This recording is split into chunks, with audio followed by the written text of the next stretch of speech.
बिस्मिल्लाहिर्रहमानिर्रहीम। अस्सलामुअलैकुम दोस्तों, उम्मीद आप सब खैरवाफियत से होंगे। मसरूर जब अपने मकान पर पहुंचे तो उन्हें बड़ी कोफत हुई। वो पीरे तरीकत और उनके हम मशरबों से सख्त मुतनफ़र हो चुके थे। उन्हें उन मर्दों से बड़ी ही नफरत हो गई थी जो अपनी बीवियों और बेटियों वगैरह को उस मजलिस में बेहया बनाने और उनका गोहरे इस्मत ताराज कराने लाते थे। उन्हें हैरत थी कि उस मजलिस में शरीक होने वाले मर्द और औरतें निकाह की कयूद से आज़ाद होना चाहते थे, बेहयाई और फहाशी को पसंद करते हैं। वो मुसलमान थे और इस्लाम ने उन बेहयाइयों की सख्त मजम्मत की है। बगैर निकाह के औरत और मर्द के ताल्लुकात को जना करार दिया है और जानियों के लिए सख्त सजा मुकर्रर की है। जानियों को आखिरत में भी सख्त सजा मिलेगी और वो दोज़ख की दहकती हुई आग में डाल दिए जाएंगे। मसरूर उस ख्याल ही से कांप गए। उन्हें अफसोस हुआ कि उस तरीकत वाले मर्द और औरतें खते नफ्स के लिए आखिरत का अजाब मोल ले रहे हैं। इस बात को नहीं समझते कि वो दोज़ख का ईंधन बनेंगे। उन्हें शमसा की कैफियत से यह भी मालूम हो गया कि पीरे तरीकत हसीन लड़कियों और खूबरू लड़कों को अगवा कर लेता है। अब तक उनका ख्याल था कि शंकर दत्त ब्राह्मण मुस्लिम लड़कियों को अगवा करता है, लेकिन अब वो ये समझने पर मजबूर हुए कि पीरे तरीकत ने मुस्लिम लड़कियों को अगवा कराया है। जब वो मकान के अंदर दाखिल हुए तो उन्होंने देखा कि हूर बानो, नईमा और रिहाना तीनों एक जगह बैठी बातें कर रही हैं। मसरूर को देखते ही हूर बानो ने कहा, भाईजान आ गए, अब इनसे तमाम बातें दरियाफ्त करेंगे। मसरूर ने सुना। रिहाना ने आहिस्ता से कहा, यहीं बुलवा लो ना। नईमा ने हंसकर बुलंद आवाज से कहा, हाँ हाँ बुला लो, बेचारी रात से इंतजार कर रही है। रिहाना शर्मा गई। हूर बानो ने कहा, भाईजान जरा यहां होकर जाइएगा। मसरूर उन परी जमाल लड़कियों के पास पहुंचे। हूर बानो ने कहा, कहिए दुनिया की जन्नत देखी? हाँ देखी। हमें भी सुनाओ, क्या देखा? दिल फरेब बागीचे देखे, खुशनुमा फव्वारे देखे, हसीन लड़के देखे और खूबसूरत लड़कियां देखी। क्या वो लड़कियां नईमा और रिहाना से ज्यादा खूबसूरत थी? मुकाबला करने पर उसका अंदाजा हो सकता है। मुझसे तो अच्छी होंगी, लेकिन रिहाना से शायद कोई अच्छी ना हो। क्या? अगर मैं साफ गोई से काम लूं तो खौफ है कहीं तुम्हारी सहेलियां खफा ना हो जाएं। नईमा ने कहा, मेरी तरफ से तो इत्मीनान रखिए, मैं खफा नहीं हुआ करती। अलबत्ता रिहाना खफा हो जाए तो कह नहीं सकती। रिहाना ने शर्मीली निगाहों से नईमा को देखकर शौकी के लहजे में कहा, तू क्यों खफा होने लगी? नईमा ने मसरूर से मुखातिब होकर कहा, देखिए इनकी तरफ से मुझे खटका था, वही हुआ। ये जरूर खफा होंगी, मगर हो आपका क्या कर लेंगी? आप बेधड़क कह डालिए। नहीं भाईजान, रिहाना भी खफा ना होंगी, आप कहिए। उस फिरदौस जार के लिए चंद हूरों की जरूरत है। हूर बानो, रिहाना और नईमा तीनों ने अपनी दिलफरेब निगाहें उठाकर मसरूर को देखा। हूर बानो ने कहा, हूरों की जरूरत है? क्या उस फिरदौस जार में आसमानी जन्नत की हूरें नहीं? नहीं, हिंदुस्तान की खूबसूरत तरीन लड़कियां हैं, मगर उन लड़कियों से बढ़कर हसीन लड़कियों की उन्हें तलाश है और उनकी निगाह हूर बानो तुम्हारी दोनों सहेलियों पर पड़ी है। नईमा ने बेसाख्तापन से हंसते हुए कहा, वाह, फिरदौस जार में जन्नत के लुत्फ हासिल होंगे। ले रिहाना, तेरी किस्मत तो खुल गई। रिहाना ने शौकी भरी तेज नजरों से नईमा को देखकर कहा, तुझे फिरदौस जार देखने की बड़ी तमन्ना है? जब से बहन हूर बानो ने फिरदौस जार का जिक्र सुनाया था, उसी वक्त से उसे देखने के लिए बेचैन हो रही थी। तेरी आरजू बराई, फौरन चली जा और जन्नत के मजे लूट। मेरे लिए तो वो जगह जन्नत है रिहाना जहां तू हो। तू चले तो मैं भी तेरे पीछे चल पड़ूंगी। मगर भाईजान, उन्होंने मेरी सहेलियों को देखा कहां है जो उन्हें हुरे बनाना चाहते हैं? कहीं आप बहका तो नहीं रहे? बाखुदा मैं सच कह रहा हूं।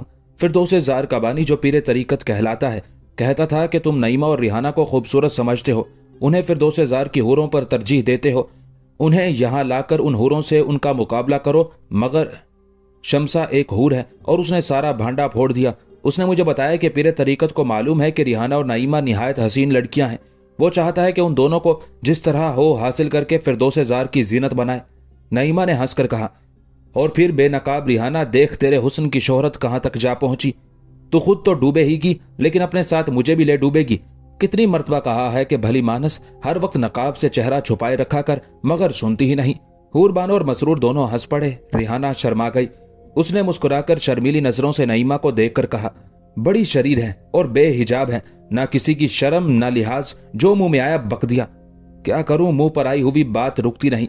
मैं तेरी तरह मुनाफिक नहीं हूं। रिहाना को गुस्सा आ गया, उसके जिस्म में खून खोलने लगा, चेहरे पर तेज सुर्खी दौड़ गई, आंखों में तेज चमक आ गई। उसने कहा, मैं मुनाफिक हूं नईमा? नईमा पर उसके गुस्से का कोई भी असर ना हुआ। उसने कहा, अब तू साफ ही कहलवाना चाहती है तो सुन, तू मसरूर। रिहाना ने जल्दी से नईमा के मुंह पर हाथ रखकर कहा, शरीर खुदा जाने और क्या कहने लगी है। नईमा ने हाथ उठाकर कहा, तू मुझसे क्यों बिगड़ती है? रिहाना ने चापलूसी के अंदाज से कहा, मैं अपनी सहेली से कब बिगड़ सकती हूं? हाँ, सीधी सीधी रहा कर। वाह वाह, बिगड़ भी ली, मन भी गई, ना किसी ने माफी मांगी ना मनाया। ये रूठना बनना खूब है। आप लड़ाई कराना चाहती हैं हम में, देखा रिहाना, तुम में लड़ाई हो ही नहीं सकती। अच्छा, मैं लिबास बदलाऊं? मसरूर चले गए। रिहाना ने कहा, नईमा तू बड़ी शौक है, जरा भी किसी का लिहाज नहीं करती। लो अब भी मुझे इल्जाम दे रही हो।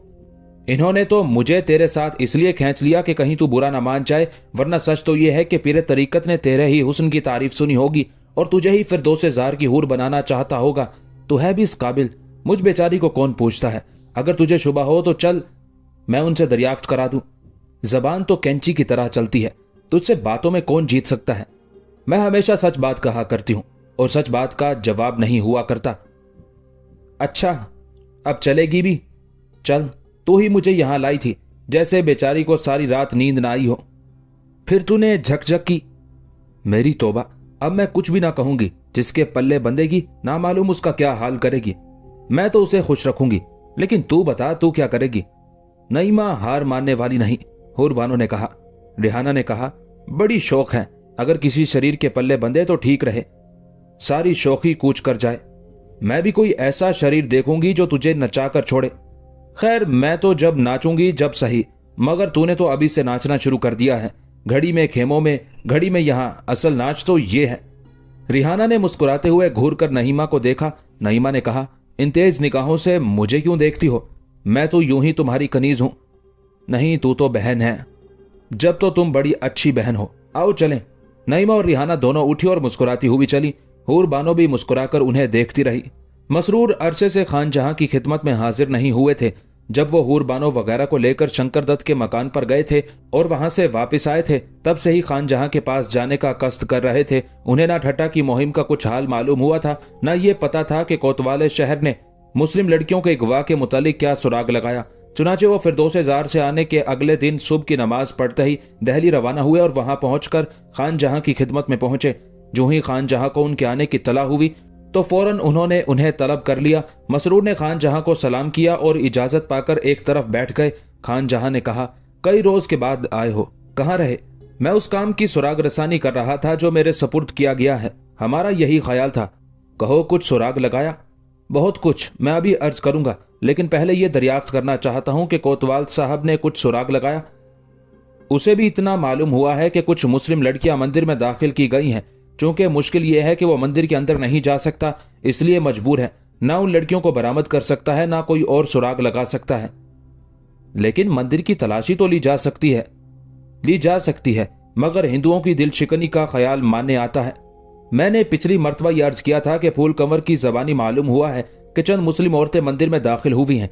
मैंने आपके हुक्म के मुताबिक जब फूल कंवर से रब्तो जब्त किया, कई मर्तबा उसके मकान पर गया। मुझे ऐसी बातें मालूम हुई हैं जिनसे पता चलता है कि शंकर दत्त ब्राह्मण ने मकरो फरेब का जाल फैला रखा है। वो अपनी कौम को दोनों हाथों से लूट रहा है। लूट लेने दो, हमें उस पर एतराज नहीं करना चाहिए कि वो अपनी कौम को क्यों लूट रहा है। हमारा मकसद तो सिर्फ मुस्लिम लड़कियों का सुराग लगाना है। अगरचे मैं उन मुस्लिम औरतों से अभी तक नहीं मिल सका हूं जो मंदिर में दाखिल हुई हैं, मगर मुझे ये बात मालूम हो गई है कि शंकर दत्त खूबसूरत मुस्लिम लड़कियों को मंदिर में जरूर दाखिल करता है। इससे उसका मकसद क्या है? वो उन लड़कियों को नाचना और गाना सिखाकर बुद्ध के मोतकिद हिंदुओं के सामने पेश करता है। उनके नाच गाने से उसे काफी आमदनी हो जाती है। गोया वो उन्हें मंदिर की दासियां बनाता है। जी हाँ, ये बात तुमने खूब मालूम की, लेकिन कैसे मालूम हुई?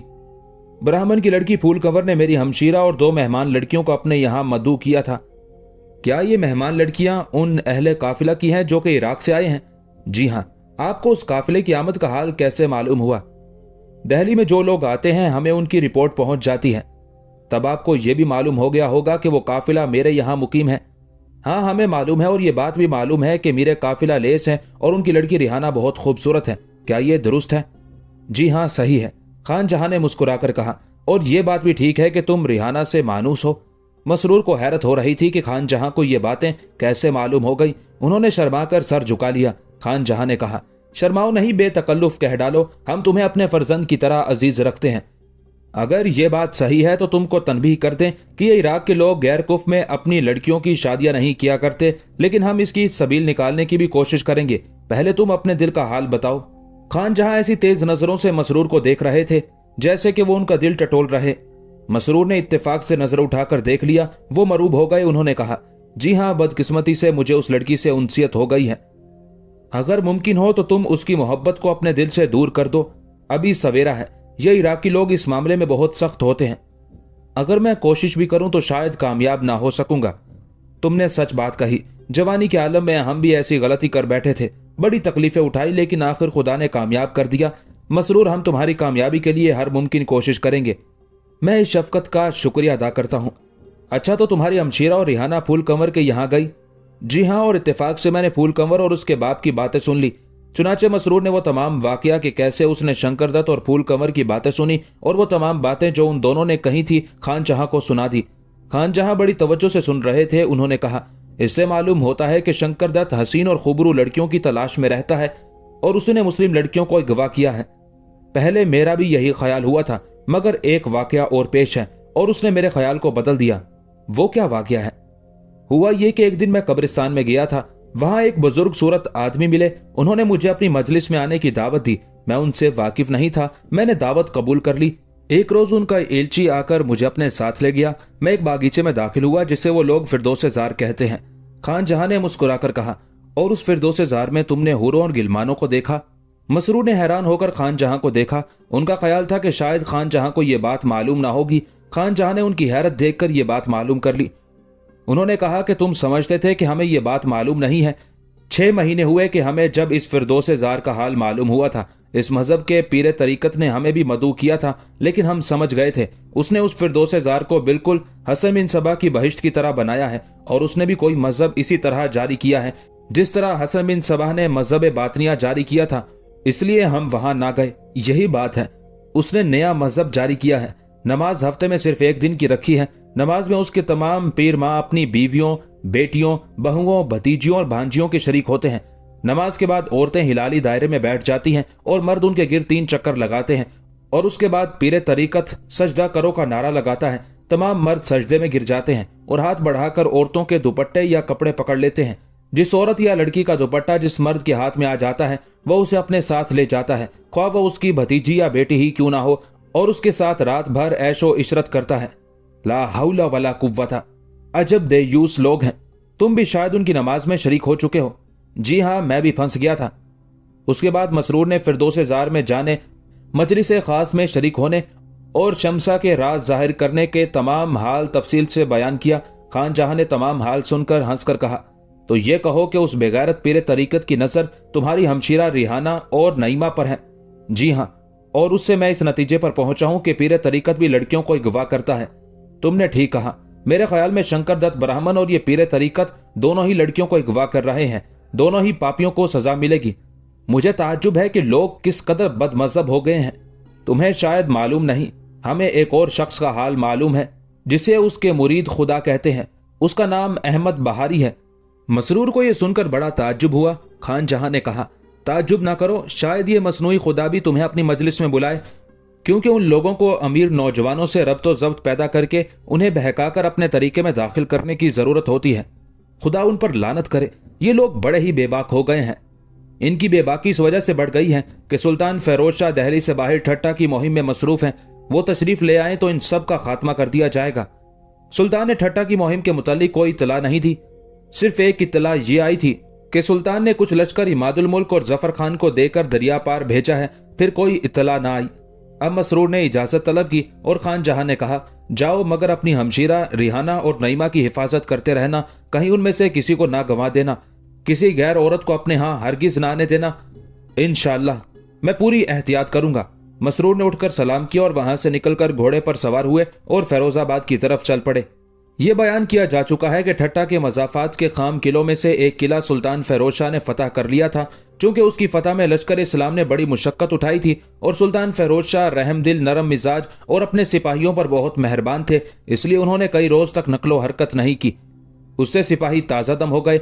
सुल्तान फिरोज शाह ये भी नहीं चाहते थे कि सिपाही आराम तलब हो जाए, इसलिए रोजाना औकाते मुअय्यना पर उनसे कवायद जरूर कराई जाती थी। उसका ये फायदा था कि सिपाहियों में जफाकशी की आदत मौजूद रहती थी और जब उन्हें किसी काम पर मामूर किया जाता था तो वो बिला तकल्लुफ उसे करने पर आमादा हो जाते थे।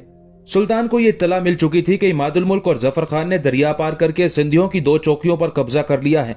उन्हें यह भी मालूम हो गया था कि दरिया पार जो देहात मैदान कारजार के करीब थे, उनके बाशिंदे मुसलमानों के खौफ से सारा मनकूला और मवेशी हमरा लेकर ठट्टा में भागकर चले गए थे। सुल्तान फिरोज शाह ने 1 हफ्ते के बाद फौजी अफसरों के पास हुक्म भेजा कि कल सुबह की नमाज पढ़कर तमाम लश्कर कूच करे और जो किला फतह कर लिया गया है उससे आगे बढ़कर दूसरे किले के सामने जाकर फरोकश हो। चुनाचे अगले दिन तमाम लश्कर सुबह की नमाज पढ़ते ही खेमे और खरगाह लाद कर रवाना हुआ। सुल्तानी रिसाला खास भी चला। सुल्तान चंद अमीरों और फौजी अफसरों को साथ लेकर शिकार खेलने चले गए। तमाम लश्कर उस किले से आगे बढ़कर जो फतह कर लिया था दूसरे किले के करीब एक वसी मैदान में फरोकश हो गया। शाम के वक्त सुल्तान भी शिकार से वापिस आए। दूसरे दिन सुल्तान चंद तजर्बाकार फौजी अफसरों को साथ लेकर किले का मुआयना करने गए। ये किला भी पहले किले की तरह था। सुल्तान ने उसे चारों तरफ से देखा। शुमाल की जानिब उन्हें उसमें एक शिगाफ मालूम हुआ। ऐसा मालूम होता था कि बरसात के अयाम में उस तरफ पानी जमा हो गया था और पानी ने फसील का कुछ हिस्सा फाड़ डाला था। सिंधियों ने उस हिस्से की मुरम्मत ना की थी, मगर उस वक्त उसकी हिफाजत के लिए उस तरफ ज्यादा सिपाही मुतय्यन कर दिए थे जो कि रात और दिन हिफाजत और निगरानी करते रहते थे। सुल्तान वापस लौट आए। 2-3 रोज के बाद उन्होंने किले पर धावा करने का हुक्म दिया। मुजाहिदीन इस्लाम उस वक्त जब सूरज की पहली किरण नमूदार हुई, अल्लाह अकबर का पुरशोर नारा लगाकर रवाना हुए। सुल्तान ने लश्कर की तरतीबो तकसीम रात ही को कर दी थी। शुरू में तो इस्लामी रिसाले मशरिक से मगरिब की तरफ बढ़ते रहे, लेकिन जब किला करीब आ गया तो उन रिसालों के 2 हिस्से हो गए। एक हिस्सा शुमाल की तरफ चला गया और दूसरा जनूब की तरफ बढ़ने लगा। उन रिसालों के बाद जो लश्कर आया वो मशरिक ही की तरफ रह गया। इस तरह इस्लामी सिपाह ने 3 तरफ से किले का मुहासरा कर लिया। सिंधी फौजें किले की फसील पर चारों तरफ बिखरी हुई थी। वह मुसलमानों की नकलो हरकत देख रही थी। फसील पर जगह जगह संगरेजों के ढेर और तीरों के गट्ठों के अनबार लगे हुए थे। मुसलमान तीनों अतराफ से आहिस्ता आहिस्ता किले की तरफ बढ़ रहे थे। जब वो इतने करीब पहुंच गए कि उन पर तीरों की जद पड़ सके तो सिंधियों ने दफातर नकारे बजा बजा कर शोर करना शुरू कर दिया। नकारों की मुहीबा आवाज और सिंधियों के गला फाड़ फाड़ कर चिल्लाने की सदा से न सिर्फ किला ही गूंज उठा, बल्कि किले के सामने का वो मैदान भी जिसमें मुसलमान थे गूंजने लगा। मुसलमान बिल्कुल खामोश थे और चूंकि वो किले के करीब पहुंच गए थे इसलिए अपनी हिफाजत के लिए उन्होंने ढालों को घोड़ों की गर्दनों पर रखकर अपना जिस्म छुपा लिया। मुसलमानों की ढालें गोल और इतनी बड़ी होती थी कि आधा जिस्म उनके पीछे छुप जाता था। ये ढालें काफी वजनी होती थी। इस जमाने के हम मुसलमान तो शायद उन ढालों को उठा भी ना सकें। दरअसल पहले जमाने के मुसलमान जफाकश थे। रईसों और अमीरों के बेटे ही नहीं बल्कि शहजादे तक फौजी कवायद या ऐसी कसरत करते थे जिससे उनके जिस्म मजबूत और गठीले हो जाते थे। यही वजह थी कि वो सख्त से सख्त काम बड़ी खुशी और आसानी से अंजाम दे लेते थे। अव्वल तो मुसलमानों ने फौजी कवायद को छोड़ा, फिर कसरत भी छोड़ दी। चुनाचे उनमें ना जफाकशी रही ना बहादुरी रही। अब इन्हें सिंगार करने और दाढ़ियां मूंढने ही से फुर्सत नहीं मिलती। इनमें इंसानियत आ गई है। औरतों के से नखरे, औरतों की सी नजाकत, गरज इनकी तमाम बातें औरतों जैसी हो गई हैं। मुसलमानों को गैरत आनी चाहिए। आराम तलबी और जनाना सिंगार को छोड़ देना चाहिए। इसी से उनमें नजाकत और इंसानियत आती है। उन्हें कसरत करनी चाहिए। गरज के मुसलमान ढालों की आड़ में बढ़ रहे थे। जब सिंधियों ने देखा कि वो जद पर आ गए हैं, उन्होंने तीरों और संगरेजों की बारिश शुरू कर दी। मुसलमानों ने जल्दी से ढालें इस तरह आगे बढ़ा दी जिससे वो और उनके घोड़े दोनों महफूज रहें, लेकिन सिंधी शिद्दत से तीर और पत्थर बरसा रहे थे कि बावजूद इस कदर हिफाजत के भी सवार और घोड़े जख्मी हो रहे थे। इस पर भी मुसलमान बराबर पेशकदमी कर रहे थे। जो लोग मामूली तौर पर मजरू होते थे वो तो जख्म की परवाह तक भी ना करते थे। अलबत्ता जो ज्यादा जख्मी हो जाते थे उन्हें पीछे हटाकर कैंप में पहुंचा दिया जाता था, जहां उनकी फौरन मरहम पट्टी कर दी जाती थी। मुसलमान अभी तक सिर्फ आगे बढ़ रहे थे। उन्होंने तीरंदाजी शुरू ना की थी। सिंधी अलबत्ता बड़े जोरों शोर से तीरों और पत्थरों की बारिश कर रहे थे। शुमाली जानिब के जो दस्ते बढ़ रहे थे वो उस शिगाफ में दाखिल होना चाहते थे जो फसील पर पड़ गया था। सिंधी भी उस बात को समझ गए थे, इसलिए वो चिल्ला चिल्लाकर बड़ी शिद्दत से तीर और पत्थर बरसा रहे थे। इससे उनका मकसद ये था कि किसी तरह मुसलमानों की पेशकदमी रुक जाए, लेकिन मुसलमान निहायत इस्तकलाल से कदम कदम बढ़े चले आ रहे थे। अगरचे मुसलमानों की ज्यादा तादाद कुछ ना कुछ जख्मी हो गई थी, लेकिन वो उन खफीफ जख्मों की परवाह तक न कर रहे थे। सिंधियों को मुसलमानों पर गुस्सा आ रहा था और वो चाहते थे कि मुसलमान रुक जाएं, लेकिन वो रुकते ही ना थे, बराबर बढ़ रहे थे। आखिर मुसलमान शिगाफ के करीब पहुंच गए। चूंकि अब वो तीरों और संगरेजों की जद से निकल गए थे, इसलिए महफूज हो गए थे। अब उन्होंने तलवारें हाथों में ले ली और कदरे तेजी से बढ़ने लगे। सिंधियों का जमे गफीर शिगाफ के सामने आ गया। मुसलमान सिंधियों पर इस तरह टूट कर गिरे जिस तरह शेर अपने शिकार पर गिरता है। निहायत सख्त हमला किया। पहले ही हमले में बहुत से सिंधियों को ठिकाने लगा दिया। सिंधियों को भी जोश आ गया। उन्होंने पुरजोर जवाबी हमले करके कई मुसलमानों को शहीद कर डाला। इससे मुसलमानों को इस कदर गुस्सा और जोश आया कि उन्होंने दांत पीसकर इस जोर से हमले किए कि उनकी तलवारों ने अव्वल ढालों को काटा और फिर सिंधियों की गर्दनों को उड़ा दिया। गरज खून रेज जंग शुरू हो गई थी। सिंधी मुसलमानों को शिगाफ के पास से पीछे धकेलना चाहते थे और मुसलमान शिगाफ में घुसकर किले में दाखिल होने की जद्दोजहद कर रहे थे। इसलिए हर फरीक बड़े जोशो खरोश से लड़ रहा था। शिगाफ दूर से तो बहुत ही मामूली नजर आ रहा था, यानी 4-5 गज चौड़ा ही, लेकिन करीब से देखने पर मालूम हुआ कि 20-25 गज चौड़ा है। उस महदूद जगह में सिंधियों और मुसलमानों में जोर आजमाई हो रही थी। फरीकैन निहायत ही सरफरोशी से लड़ रहे थे। तलवारें फुर्ती से उठ उठ कर सरो तन के फैसले कर रही थी। सिंधी शोर कर रहे थे, जख्मी चिल्ला रहे थे, घोड़े हिनहिना रहे थे। तलवारें खटाखट ढालों, खोदों और जरा बख्तरों पर पड़ रही थी। उन मुख्तलिफ आवाजों से इस कदर शोर हो रहा था कि कान पड़ी आवाज सुनाई ना देती थी। जंग की ये सूरत थी कि मुसलमान मैदान में दूर तक फैले हुए थे। उनके दस्ते स्याह ढालों की आड़ में बड़े चले आ रहे थे। सिंधी फसील पर चढ़े हुए तीरंदाजी और संगंदाजी कर रहे थे, और जो मुसलमान शिगाफ के करीब पहुंच गए थे वो उन सिंधियों से जो उनके मुकाबले में आ गए थे तलवारों से मौत की लड़ाई लड़ रहे थे। क्योंकि सिंधी अच्छी तरह जानते थे कि अगर मुसलमानों ने शिगाफ पर कब्जा कर लिया तो फिर उनको कोई ताकत वहां से ना निकाल सकेगी और वो जरूर किले में दाखिल हो जाएंगे। इसलिए वो बड़ी कुव्वत के साथ मुसलमानों को पीछे करने की कोशिश कर रहे थे। लेकिन मुसलमानों ने गोया शिगाफ पर कब्जा करने का अज़्म समीम कर लिया था। वो बड़ी तुंदी और जोश से हमले करके सिंधियों को कत्ल और मजरूह करते हुए कदम कदम आगे बढ़ रहे थे। एक मर्तबा सिंधियों ने जमीयत कसीर के साथ किले से निकलकर मुसलमानों पर ऐसा सख्त हमला किया कि बहुत से मुसलमान शहीद हो गए और उन्हें कई कदम पीछे हटना पड़ा। बड़ी मुश्किल से मुसलमान संभले। उन्होंने संभल कर निहायत तैश में आकर हमला किया। उस हमले में बहुत से सिंधी ढेर हो गए। सिंधियों ने हर चंद चाहा कि रुक कर मुकाबला करें, लेकिन मुसलमान कुछ ऐसे जोश में आकर बढ़े थे कि सिंधी उनके सैलाब को ना रोक सके। मुसलमान उन्हें दबाते और वो पीछे हटते चले गए। आखिर मुसलमानों ने या तो सिंधियों को मार डाला या किले के अंदर धकेल दिया। अब मुसलमानों का शिगाफ पर कब्जा हो गया। उन्होंने अल्लाह अकबर का नारा लगाकर शिगाफ में घुसना और किले के अंदर दाखिल होना शुरू किया। सिंधियों ने कदम कदम पर उनकी मुजाहमत की, मगर मुसलमान रुकने के लिए ना बढ़े थे। वो शेरों की तरह झपट झपट कर हमले करते थे और हर हमले में सिंधियों को कत्ल या मजरूह कर देते थे। अगरचे ज्यादातर नुकसान सिंधियों का ही हो रहा था, लेकिन वो मुसलमानों को रोकने के लिए एड़ी चोटी का जोर लगा रहे थे। इस तरह से मुसलमानों पर टूट पड़े थे जैसे परवाने शम्मा पर गिर रहे हों।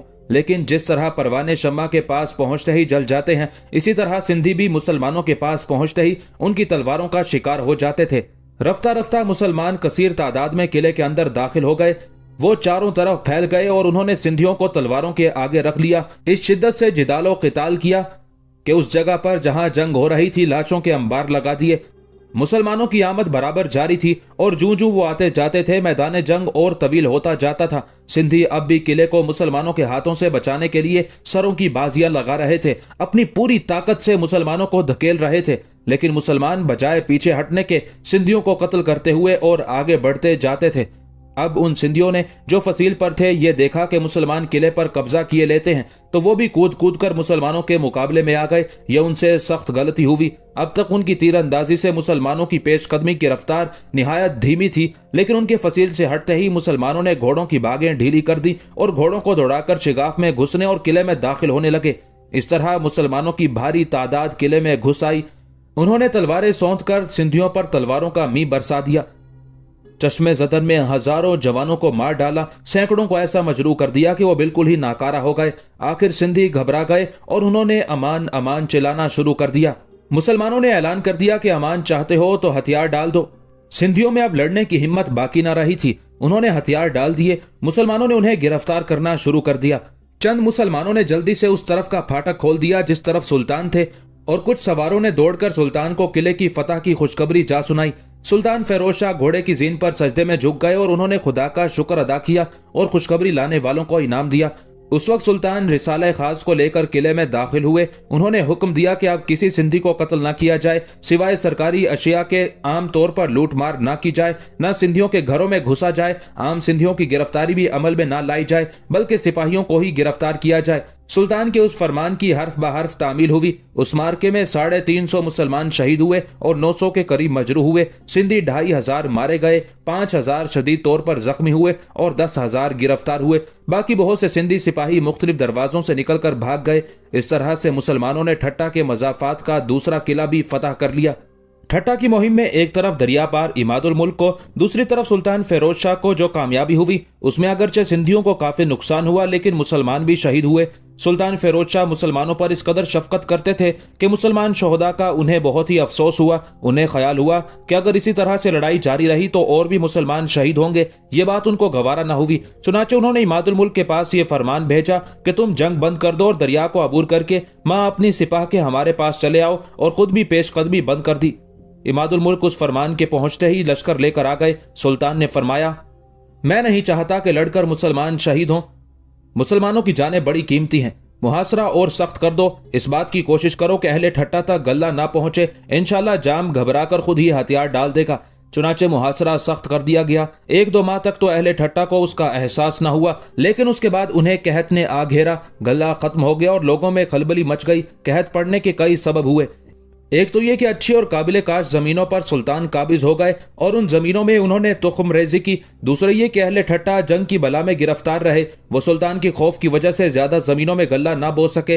तीसरा ये कि जो गल्ला ठट्टा वालों ने बोया वो मुसलमानों के खौफ की वजह से कुछ अच्छी तरह ना बोया जा सका, इसलिए पैदावार अच्छी ना हुई। चौथे ये कि मजाफात ठट्टा के लोग खेती बाड़ी छोड़कर माल मवेशी वगैरह लेकर ठट्टा में चले आए।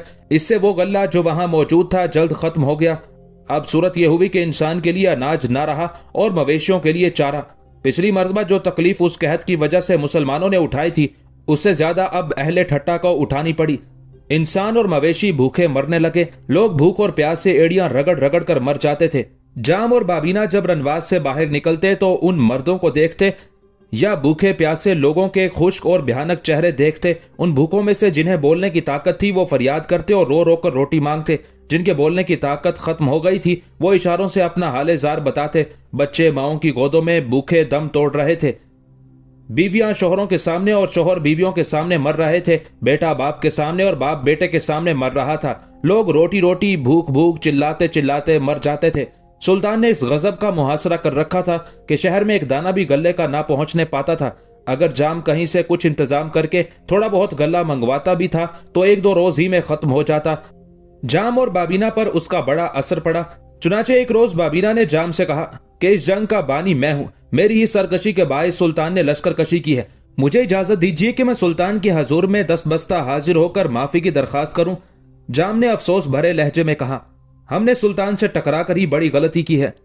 हमें शाही बागी को अपने यहां पनाह ना देनी चाहिए थी। इसमें शुबा नहीं कि मैं रजामंद ना था, मगर तुमने मुझे मजबूर किया। इस जरा सी गलती का यह नतीजा हुआ है कि कई साल से हम मुसीबत में गिरफ्तार हैं। पहले सुल्तान मोहम्मद शाह तुगलक ने हम पर योरिश की। जब वो मर गए तो ख्याल हुआ था कि बला टल गई। नया सुल्तान शायद तादीबी मुहिम ना समझे, लेकिन हमारी बदकिस्मती शामिल हाल थी। नए सुल्तान फिरोज शाह तुगलक ने तख्त नशीन होते ही हम पर योरिश की, लेकिन उस वक्त कुदरत हम पर मेहरबान नजर आती थी। इस्लामी लश्कर के घोड़ों में वबा फूट निकली। इधर बरसात का मौसम शुरू हो गया। सुल्तान घबराकर गुजरात की तरफ भागे। हमारे जासूसों ने सुल्तान को ऐसी सरजमीन पर पहुंचा दिया जहां जाने वाले कभी जिंदा नहीं लौटते। अगरचे मुसलमान उस सरजमीन में काफी मरे, लेकिन फिर भी सुल्तान और हजारों मुसलमान वहां से गुजरात में जा निकले और अब फिर सुल्तान नए लश्कर और नए साजो सामान के साथ हमलावर हुए हैं। सुल्तान ने लड़ाई में हमारे बहुत से आदमियों को कत्ल कर दिया, 2 किले फतह कर लिए और ऐसा सख्त मुहासरा कर रखा है कि किसी तरह की मदद नहीं आने देते। रियाया भूखी मर रही है। फरियादो जारी की आवाजें आसमान से टकरा रही हैं। रियाया की हालत देखकर मेरा दिल टुकड़े टुकड़े हो गया है। जी चाहता है कि सुल्तान से माफी चाहूं, मगर सोचता हूं कि कहीं ऐसा ना हो कि सुल्तान मेरी दरख्वास्त मंजूर ना करे, जिससे और जिल्लत और रुसवाई नसीब हो। बाबीना ने कहा, सुना है सुल्तान बड़े रहम दिल हैं, खूनरेजी को पसंद नहीं करते। यकीन यह है कि वो हमारी दरख्वास्त को रद्द ना करेंगे। आप मुझे इजाजत दें, मैं खुद सुल्तान की खिदमत में जाऊं। यह मुनासिब नहीं है। अगर सुल्तान ने मंजूर ना किया और तुम्हें गिरफ्तार कर लिया तब क्या होगा? मैं मुल्क और कौम पर फिदा हो जाऊंगा। लेकिन तुम्हारी इस कुर्बानी से मुल्क और कौम को क्या फायदा पहुंचेगा? अगर सूरत ऐसी होती कि तुम कुछ लश्कर लेकर सुल्तान की खिदमत में जाते, माफी की दरख्वास्त करते, अगर सुल्तान ना मानते तो तुम लड़कर मर जाते, तब भी एक बात थी। लेकिन यहाँ सिपाहियों में इतनी हिम्मत ही नहीं है कि मैदान जंग में निकल सकें। तन्हा तुम्हारे जाने को मैं पसंद नहीं करता। लेकिन फिर क्या हो, कैसे इस कहत की मुसीबत से निजात मिले? कोई ऐसा शख्स हो जो हमारी माफी की दरख्वास्त सुल्तान की खिदमत में ले जाए। यह क्या बड़ी बात है, किसी फौजी अफसर के सुपुर्द यह खिदमत कर दीजिए। जाम ने कहा, यह काम फौजी अफसरों के बस का नहीं है। ये मुसलमान सैयदों की आमतौर पर इज्जत और वुक्कत करते हैं। अगर कोई सैयद होता और इस काम को अंजाम देने पर तैयार हो जाता तो हमारी मुश्किल हल हो जाती। सैयद? भला सैयद यहां कहां है? शायद तुम जानते नहीं, मैं जानता हूं। बड़े बुजुर्ग आदमी हैं, उनका नाम सैयद जलालुद्दीन है। अरसा हुआ जब वो एक मर्तबा मेरे पास आए थे। मैंने उन्हें जागीर देनी चाही थी, लेकिन जागीर लेना उन्होंने मंजूर ना किया। मैंने वजीफा मुकर्रर कर दिया था, उन्होंने वजीफा भी कबूल ना किया। तब मैंने उन्हें एक मुअज़्ज़ज़ ओहदा दे दिया, उसे उन्होंने कबूल कर लिया था। चूंकि अब वो ज्यादा बूढ़े हो गए हैं, इसलिए खुद ही उस ओहदे से इस्तीफा दे दिया। अगर वो तैयार हो जाएं तो यकीन है सुल्तान उनकी सिफारिश से हमारी दरख्वास्त मंजूर कर लें। मैं उन्हें समझ गया, कई मरतबा मैं उनकी खिदमत में हाजिर हो चुका हूं। अगर आप हुक्म दें तो मैं उनके पास जाऊं? जरूर जाओ। बाबीना उसी वक्त उठकर चला गया। जाम वहीं बैठा रहा। थोड़ी ही देर में बाबीना सैयद जलालुद्दीन को साथ लेकर आया। ये बहुत ही बूढ़े थे, उनके चेहरे से जलाल जाहिर था। सूरत बड़ी नौरानी थी, दाढ़ी लंबी और सफेद थी, चेहरे से भोलापन टपकता था। बुजुर्गी उनकी शान से जाहिर थी। उन्हें देखते ही जाम उठकर उनके इस्तकबाल के लिए बढ़ा, दूर ही से सलाम किया। सैयद जलालुद्दीन ने मुस्कुराकर सलाम का जवाब दिया। जाम ने उन्हें साथ लाकर मसनद पर बिठाया और खुद उनके सामने मुअद्दब बैठ गए। सैयद जलालुद्दीन ने कहा, कहिए कैसे याद किया? जाम ने अर्ज की, या आले रसूल, इस वक्त ठट्टा की जो हालत है वो आपसे छुपी हुई नहीं है। कहत ने तबाही फैला दी है, हमें सुल्तान के मुकाबले की हिम्मत बाकी नहीं रही है। मेरी आपसे इस्तदा है कि आप मेरी माफी की दरख्वास्त सुल्तान के पास ले जाएं और सुल्तान को समझा बुझाकर हमें माफी दिला दें। खुदा की मखलूक सख्त परेशान है, वो कहत के अजाब से छूट जाएगी। सैयद जलालुद्दीन ने कहा, मैं इस खिदमत को बाखुशी अंजाम देने को तैयार हूं। सुल्तान बहुत ही रहमदिल हैं, यकीन है वो तुम्हें माफ कर देंगे। जाम ने कहा, यह आपका मुझ पर, मेरी औलाद पर और रियाया पर बड़ा ही एहसान होगा। मैं माफी की दरख्वास्त लिखता हूं, आप आज या कल जब मुनासिब समझें तशरीफ ले जाएं। सैयद जलालुद्दीन ने कहा, कल क्या, मैं आज ही चला जाऊंगा। भूखे प्यासों का तड़प तड़प कर मरना मुझसे नहीं देखा जाता। फिर तो आपका बड़ा एहसान होगा। चुनाचे जाम ने उसी वक्त माफी की दरख्वास्त लिखी और सैयद जलालुद्दीन को दी। चंद मुअज़्ज़ज़ अफसर उनके साथ किए और वह वहां से निकल कर चले। सैयद जलालुद्दीन गोशा नशीन बुजुर्ग थे, वो मकामे उच्च में रहते थे। उस नवाह में उनकी बुजुर्गी की बड़ी शोहरत थी। वो इमाम आजम के पैरोकार थे। उनके दिल में खुलफाए राशिदीन की बड़ी इज्जत और अजमत थी। खुद सुल्तान का इरादा था कि अपना सफीर उनकी खिदमत में भेजकर दरियाफ्त करें कि ठट्टा क्यों फतह नहीं होता। सुल्तान का ख्याल था कि शायद सैयद जलालुद्दीन ही की वजह से यह शहर फतह होने में नहीं आता। अभी सुल्तान उनकी खिदमत में सफीर भेजने का इरादा ही कर रहे थे कि सिंधी सवार ने आकर सैयद जलालुद्दीन के तशरीफ लाने की इत्तला दी। सुल्तान फकीर दोस्त थे, फकीरों की बड़ी इज्जत करते थे। उन्हें सैयद जलालुद्दीन से गायबाना अकीदत थी। उन्हें जब उनकी आमद की इत्तला हुई तो निहायत खुश हुए। फौरन तमाम लश्कर को हुक्म दिया कि सैयद के इस्तकबाल के लिए पैदल पा मैदान में निकले। सारी सिपा मैदान में निकल आई, हत्ता कि खुद सुल्तान भी पैदल चले और उमराए लश्कर के साथ लश्कर से आगे बढ़ गए। सामने से कुछ सिंधी सवार आ रहे थे, उनके साथ सैयद जलालुद्दीन थे। सुल्तान ने उनको दूर से देखते ही खुश होकर अल्लाहु अकबर का नारा लगाया। तमाम लश्कर ने उस नारे की तकरार की। सैयद जलालुद्दीन सुल्तान फेरोज शाह को नेक और रहमदिल जरूर समझते थे, लेकिन इस बात से वाकिफ न थे कि वो बुजुर्गों और दरवेशों का इस कदर एहतराम करते हैं। जब उन्होंने तमाम लश्कर और खुद सुल्तान को अपने इस्तकबाल के लिए खड़े पाया तो कहा, वल्लाह ये सुल्तान कभी अपने इरादे में नाकाम ना होंगे। फतह और कामरानी इनके जिलों में रहेगी, अमनो अमान इसके हम रिकाब रहेगा। इसके अहद में ना मुल्क में कहत पड़ेगा, ना कोई और ना खुशगवार वाकया अमल में आएगा। इनके दुश्मन जलीलो ख्वार होंगे। जब सैयद और करीब आए तो सुल्तान लपक कर उनके पास पहुंचे और बुलंद आवाज से कहा, अस्सलामु अलैकुम वरहमतुल्लाहि वबरकातुहू, यानी तुम पर सलामती हो, अल्लाह की रहमत हो और उसकी बरकतें नाजिल हो।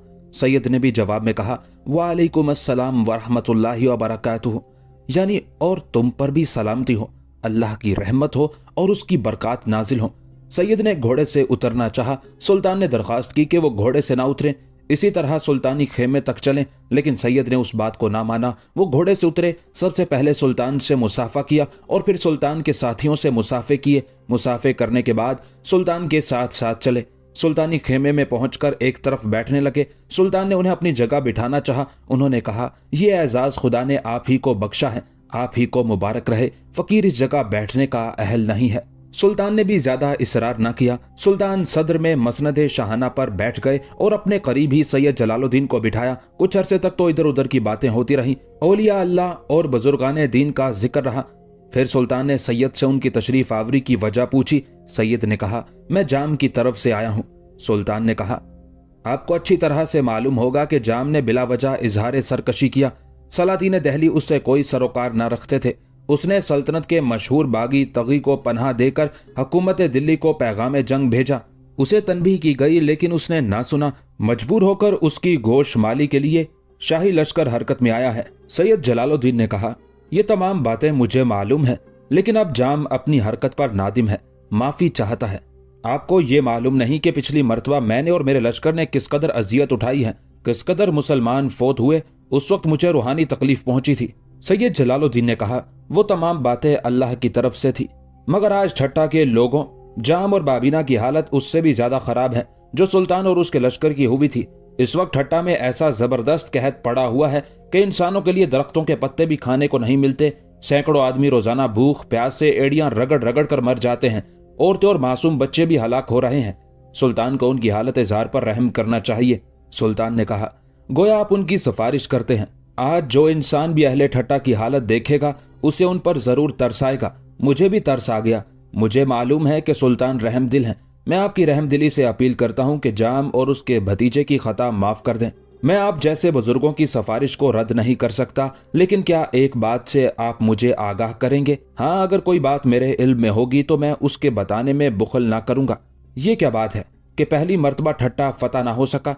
बात यह है कि ठट्टा में एक मुसलमान मजजूब औरत थी। अहले ठट्टा उसकी बड़ी इज्जत और खिदमत करते थे। ठट्टा वाले आपकी लश्करकशी के वक्त उसकी खिदमत में हाजिर हुए और उससे कहा कि दुश्मन ने हम पर हमला कर दिया है, दुआ कीजिए कि हम उसके शर से महफूज रहें। उसे मालूम ना था कि हमलावर कौन है। उसने दुआ की, अल्लाह ताला ठट्टा वालों का दुश्मन नाकाम वापस जाए। आपकी नाकामी की वजह उस मजजूब की दुआ थी, मगर अब वो औरत मर चुकी है और उसकी दुआ का असर भी जायल हो गया है। ये यकीन है कि इस मरतबा सुल्तान को कामयाबी हासिल होगी, मगर शहर के आदमी शायद चौथाई भी बाकी ना रहें। अगर सुल्तान को फतह भी हासिल हुई तो क्या हाथ आएगा? सुल्तान को उन पर रहम आना चाहिए। मेरा यही इरादा ना था, मगर जब कि आप जैसे बुजुर्ग सिफारिश कर रहे हैं तो मानना ही पड़ेगा। मगर मुजरिम धोखेबाज बाबीना जाम का भतीजा है, उसे खुद हाजिर होकर माफी की दरख्वास्त करनी चाहिए। यकीन है सुल्तान उसे सरजनिश ना करेंगे, नहीं बल्कि हम उसे माफ कर देंगे। बहुत अच्छा, बाबीना हाजिर खिदमत होगा। अच्छा, अब इजाजत दीजिए। हमें भी आपकी खिदमत का कुछ शर्फ हासिल होना चाहिए। अगर आप कोई पैगाम भेजना चाहें तो इन सिंधियों के हाथ भेज दें जो कि आपके हमरा आए हैं। सैयद जलालुद्दीन ने कहा, बहुत अच्छा। चुनांचे सैयद जलालुद्दीन ने एक पर्चा लिखकर सिंधियों को दिया और उन्हें रुखसत कर दिया और खुद सुल्तान के मेहमान हो गए। अहले ठट्टा के लिए एक एक दिन क्या, एक एक घंटा भारी हो रहा था। भूखे मवेशी और भूखे इंसान हर वक्त रहते थे। अब लोगों में बगावत के आसार पाए जाने लगे थे। वो अपने अजीजों अकारिब को भूख से एड़ियां रगड़ रगड़ कर मरते देखकर दीवाने हो गए थे। वो चाहते थे कि या तो जाम उन्हें रोटी दे या जिस तरह से भी मुमकिन हो सुल्तान से माफी हासिल करके खुराक का इंतजाम करे, वरना वो जाम और बाबीना को गिरफ्तार करके सुल्तान के हवाले कर दें और उस सिले में सुल्तान से अमन की दरख्वास्त करें। चुनाचे मुजाहिरे शुरू हो गए थे। शहर पर फौजी कब्जा हो गया था, क्योंकि हर वक्त लूटमार और कत्लो गारतगरी का अंदेशा था। कसरे शाही पर जबरदस्त पहरा कायम कर दिया गया था। जाम लोगों को समझा रहा था कि बदअमनी करके तबाही ना फैलाएं। सैयद मुसालिहत के लिए गए हैं, उनके आने का इंतजार करें। लेकिन लोग इस कदर परेशान हो गए थे कि अब उनसे मजीद सब्र करना दुश्वार हो गया था। अगर फौजी पहरे कायम ना होते तो यकीनन हंगामे शुरू हो जाते। जाम और बाबीना को आज अपनी उस हमाकत पर अफसोस हो रहा था कि क्यों उन्होंने सल्तनत दहली की मुखालफत करके ये मुसीबत मोल ली। सैयद जलालुद्दीन के सुल्तान के पास जाने से उन्हें यह इत्मीनान हो गया था कि उनकी सिफारिश से यकीनन सुल्तान उनकी तकसीरात माफ कर देंगे। जो सिंधी जलालुद्दीन के हमरा गए थे वो वापस आए, लेकिन सैयद उनके साथ ना थे। लोगों को ख्याल हो गया कि शायद सुल्तान ने माफी का वादा कर लिया। उन्होंने सिपाहियों से पूछना शुरू किया। क्या रहा? सिपाहियों को कुछ भी मालूम ना था। उन्हें सैयद ने एक तहरीर देकर वापस कर दिया था यही उन्होंने पूछने वालों से कह दिया। वो सीधे कसरे शाही पर पहुंचे। जाम को इत्तला हुई। उसने फौरन सिंधी सिपाहियों को अपने रूबरू तलब कर लिया। सिपाहियों ने जाम के रूबरू हाजिर होकर निहायत अदब से उसे सलाम किया। जाम ने पूछा, कहो सुल्तान सैयद के साथ किस तरह पेश आए। एक सिपाही ने जवाब दिया, सुल्तान ने उनकी बड़ी इज्जत की। खुद सुल्तान मां तमाम लश्कर के उनकी पेशवाई के लिए आए, बड़े तपाक से मिले और बड़ी इज्जत से ले गए। जाम ने कहा, यकीन है सैयद के तुफैल से बिगड़े हुए हालात सुधर जाएंगे। क्या सैयद वहीं रह गए? जी हाँ, ये खत उन्होंने दिया है। जाम ने उनसे सैयद का खत लेकर उन्हें रुखसत कर दिया। जब तमाम सिपाही चले गए तब जाम ने खत पढ़ा। लिखा था, जाम साहब, सुल्तान सख्त नाखुश थे, लेकिन मेरे अर्जो मारूज करने पर वो माफी देने को तैयार हो गए हैं, मगर उनका हुक्म यह है कि शरारत की इब्तदा बाबीना ने की है, वो खुदा कर माफी की दरखास्त करे। मैंने बाबीना के लिए सुल्तान से अमान हासिल कर ली है। अब उनके लिए कोई अंदेशा बाकी नहीं रहा है। वो बेखौफ चले आए, खुदा बेहतर करेगा। जिस कदर सुना था सुल्तान उससे ज्यादा रहमदिल और बामुरव्वत है। जाम उस तहरीर को पढ़कर निहायत खुश हुआ। उसने बाबीना को बुला भेजा। थोड़ी ही देर में बाबीना आ गया। जाम को मसरूर देखकर बोला, आज खुशी की क्या बात है चाचा? सैयद ने सुल्तान को राम कर लिया है। क्या कोई कासिद आया है? हाँ, सैयद का ये खत आया है, लो पढ़ लो। बाबीना ने खत लेकर पढ़ा। पढ़ने के बाद उसने कहा, बड़ा इत्मीनान हुआ। यकीन है अब हमारी परेशानियां और तकलीफें दूर हो जाएंगी। मेरा पहले ही से यह ख्याल था कि सुल्तान मुझसे नाखुश हैं।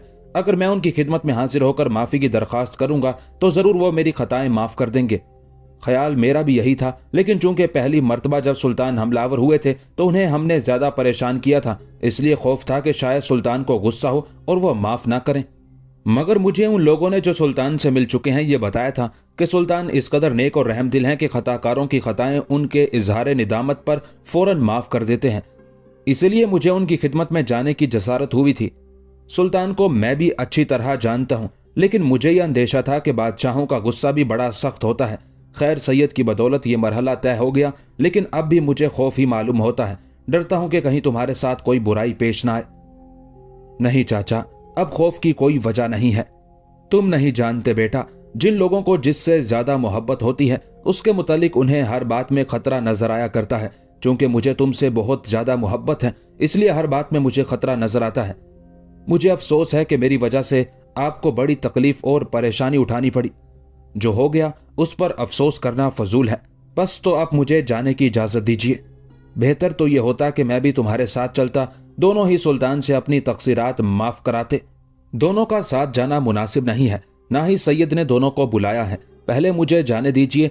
देखिए सुल्तान मेरे साथ कैसे पेश आते हैं। अगर मेरे साथ उनका बर्ताव मुनासिब हुआ तो मैं आपको इत्तला दूंगा, उस वक्त आप भी चले आइएगा।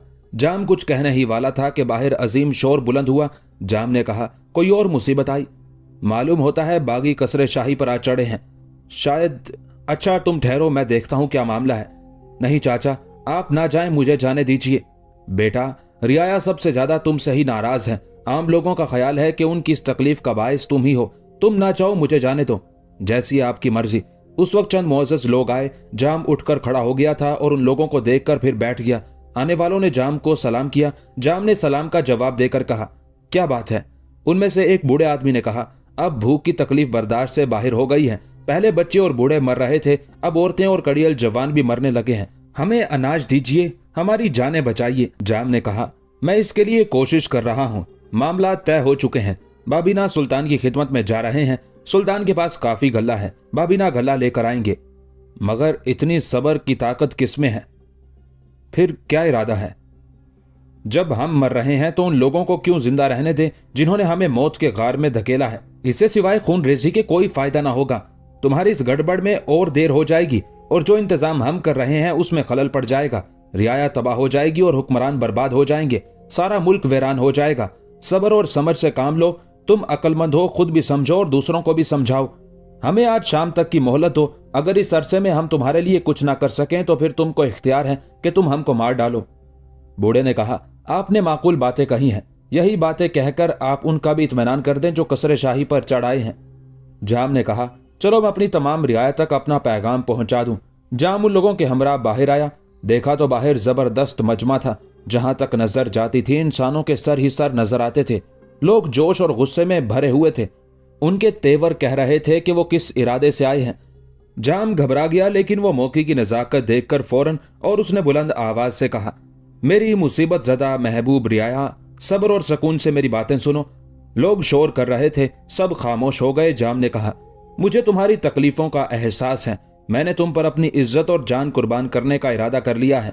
मैंने निहायत ही आजिज़ी और जिल्लत के साथ सुल्तान से माफ़ी की दरख्वास्त की है। सुल्तान ने माफ़ी का वादा कर लिया है। उन्होंने बाबीना को तलब किया है। बाबीना तुम्हारे लिए अपनी जान को खतरे में डालकर सुल्तान की खिदमत में जा रहा है। मैं तुमसे दरख्वास्त करता हूं कि आज शाम तक और सब्र करो। इस अरसे में तमाम मामला तय हो जाएंगे और तुम्हारे लिए अनाज लाया जाएगा। अगर शाम तक तुम्हारे खाने का इंतजाम ना हो सका तो फिर तुम्हें इख्तियार होगा कि तुम मुझे गिरफ्तार कर लो और जो सलूक मेरे साथ चाहो करो, लेकिन इस वक्त खामोश रहो और मुझे आखिरी कोशिश कर लेने दो। चूंकि जाम ने माकूल बातें कहीं, इसलिए बागियों पर उनका असर पड़ा। बागियों के सरगनाओं ने कहा, हम शाम तक सब्र कर लेंगे। चुनाचे बागियों का जमे गफीर लौट गया। जाम ने इत्मीनान का सांस लिया और कसरे शाही में पहुंचकर बाबीना से तमाम हाल कहकर कहा, अब देर ना करो बेटा, जाओ और जिस तरह से हो सुल्तान से गल्ला हासिल करो।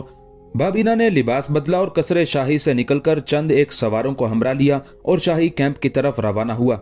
बाबीना अभी थोड़ी ही दूर चला था कि उसे रास्ते में चंद एक सिंधी जासूस मिले। उसने उन जासूसों को रोककर उनसे पूछा, क्या यह सच है कि सुल्तान ने सैयद जलालुद्दीन की बड़ी इज्जत और मंजिलत की है? एक जासूस ने जवाब दिया, जी हाँ, बिल्कुल सच है। हमारे सामने की बात है। सुल्तान खुद उनके इस्तकबाल के लिए आए। सुल्तान का क्या इरादा है? जासूस ने कहा, सुल्तान ने फिलहाल जंग बंद करने का फरमान जारी किया है। कुछ मेरे मुतालिक सुना है? बाबीना ने उस जासूस से पूछा। जासूस ने बताया, जी हाँ, यह सुना था कि सुल्तान ने आपको तलब फरमाया है। कुछ ये सुना हो कि सुल्तान का मेरे मुतालिक क्या ख्याल है? मशहूर यह है कि सुल्तान ने आपको माफी देने के लिए तलब किया है। और कोई बात लश्कर में सुनी हो? लश्करी बहुत खुश हैं, कहते थे बाबीना के आते ही ठट्टा की मुहिम का मामला तय हो जाएगा और फिर सुल्तान दिल्ली तशरीफ ले चलेंगे। चूंकि सिपाही एक अरसे से अपने अहलो अयाल से बिछड़े हुए हैं, इसलिए बड़ी मुसर्रत का इजहार कर रहे हैं। सुल्तान कहाँ है? आज सुल्तान शिकार खेलने गए हुए हैं। रात मालूम हुआ था कि कुछ भेड़िए लश्कर के करीब आ गए थे। सुल्तान भेड़ियों का शिकार खेलने के लिए तशरीफ ले गए हैं। भेड़िए तो जनूब की तरफ जंगल में ज्यादा हैं। जी हाँ, सुल्तान भी उसी तरफ गए हैं। सुल्तान के साथ कितने आदमी हैं? उनका रिसाला खास है और कुछ उमरा में से हैं। तब मुझे उसी तरफ चलना चाहिए। यह कहते ही वो जनूब की तरफ लौट पड़ा। जासूस ठट्टा की तरफ चले गए। कुछ दूर चलकर बाबीना अपने साथी सवारों के साथ जंगल में दाखिल हुआ। शुरू में तो ये जंगल बहुत मामूली था, मगर जूं जूं आगे बढ़ता जाता था तारीक और खौफनाक होता जाता था। ये जंगल भेड़ियों के जंगल के नाम से मशहूर था। इसमें बड़ी कसरत से भेड़िए रहते थे। 2-4 आदमियों को इस जंगल में जाने की जुर्रत ना होती थी। अमनो अमान के जमाने में मवेशी चराने वाले इस जंगल से कोसों दूर रहा करते थे। उन्हें खौफ रहा करता था कि कहीं भेड़ियों की कोई टुकड़ी हमला करके उन्हें और मवेशियों को चीर फाड़ ना डाले।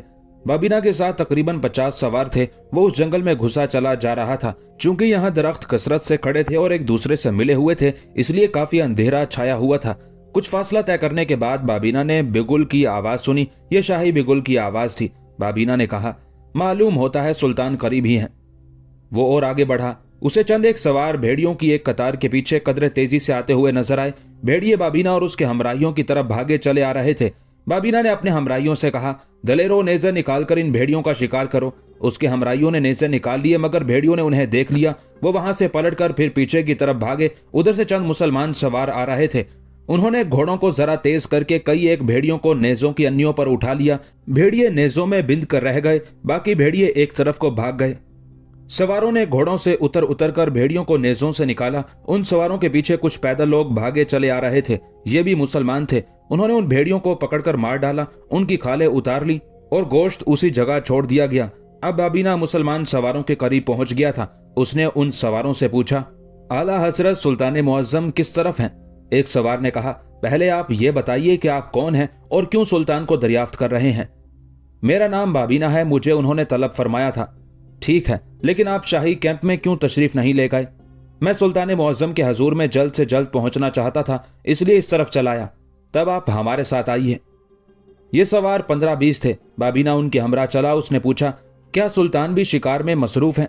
जी हाँ, इस वक्त तक उन्होंने 10-12 भेड़ियों को मार डाला है। उनका हुक्म यह है कि इस जंगल को भेड़ियों से साफ कर दिया जाए। लेकिन यह मुश्किल बात है। इस जंगल में भेड़िए कसरत से हैं, चाहे जिस कदर हो, इंशाअल्लाह सब मारे जाएंगे। सुल्तान जो इरादा कर लेते हैं उसे पूरा करके छोड़ते हैं।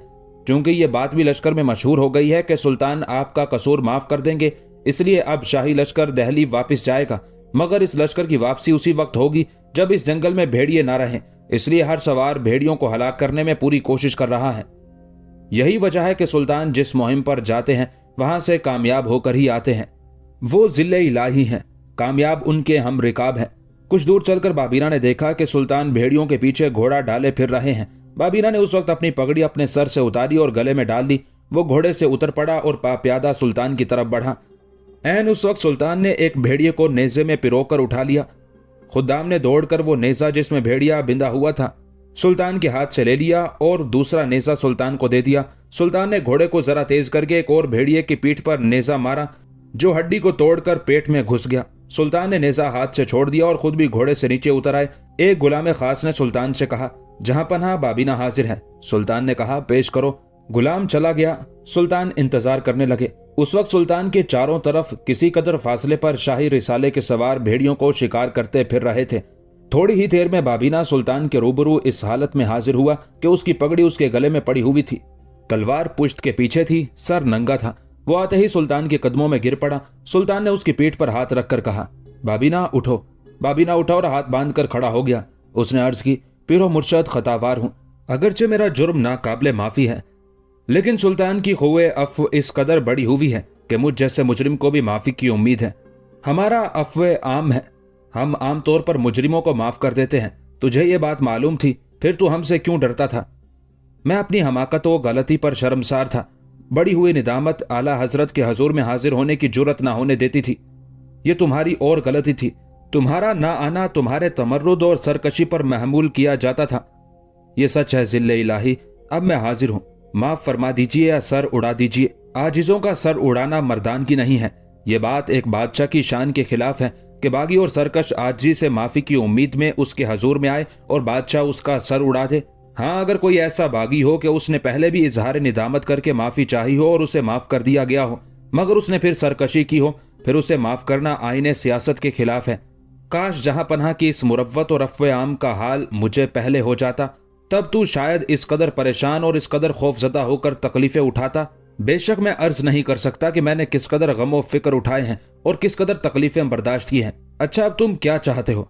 बाबीना ने कहा, सिर्फ अफ़्व तक़सीरात का तालिब हूं। माँ बदौलत ने तुम्हारी तमाम तक़सीरात माफ कर दी हैं। बाबीना खुश हो गया। सुल्तानी शुक्रगुजारी के लिए उसे अल्फाज न मिल सके। वो फिर सुल्तान के कदमों में गिर पड़ा और कहा, मैं आला हजरत का उम्र भर शुक्रगुजार और एहसानमंद रहूंगा। सुल्तान ने कहा, उठो बाबीना, इजहार शुक्रगुजारी की जरूरत नहीं। हम मानते हैं इस वक्त जो जज्बात तुम्हारे दिल में पैदा हो रहे हैं।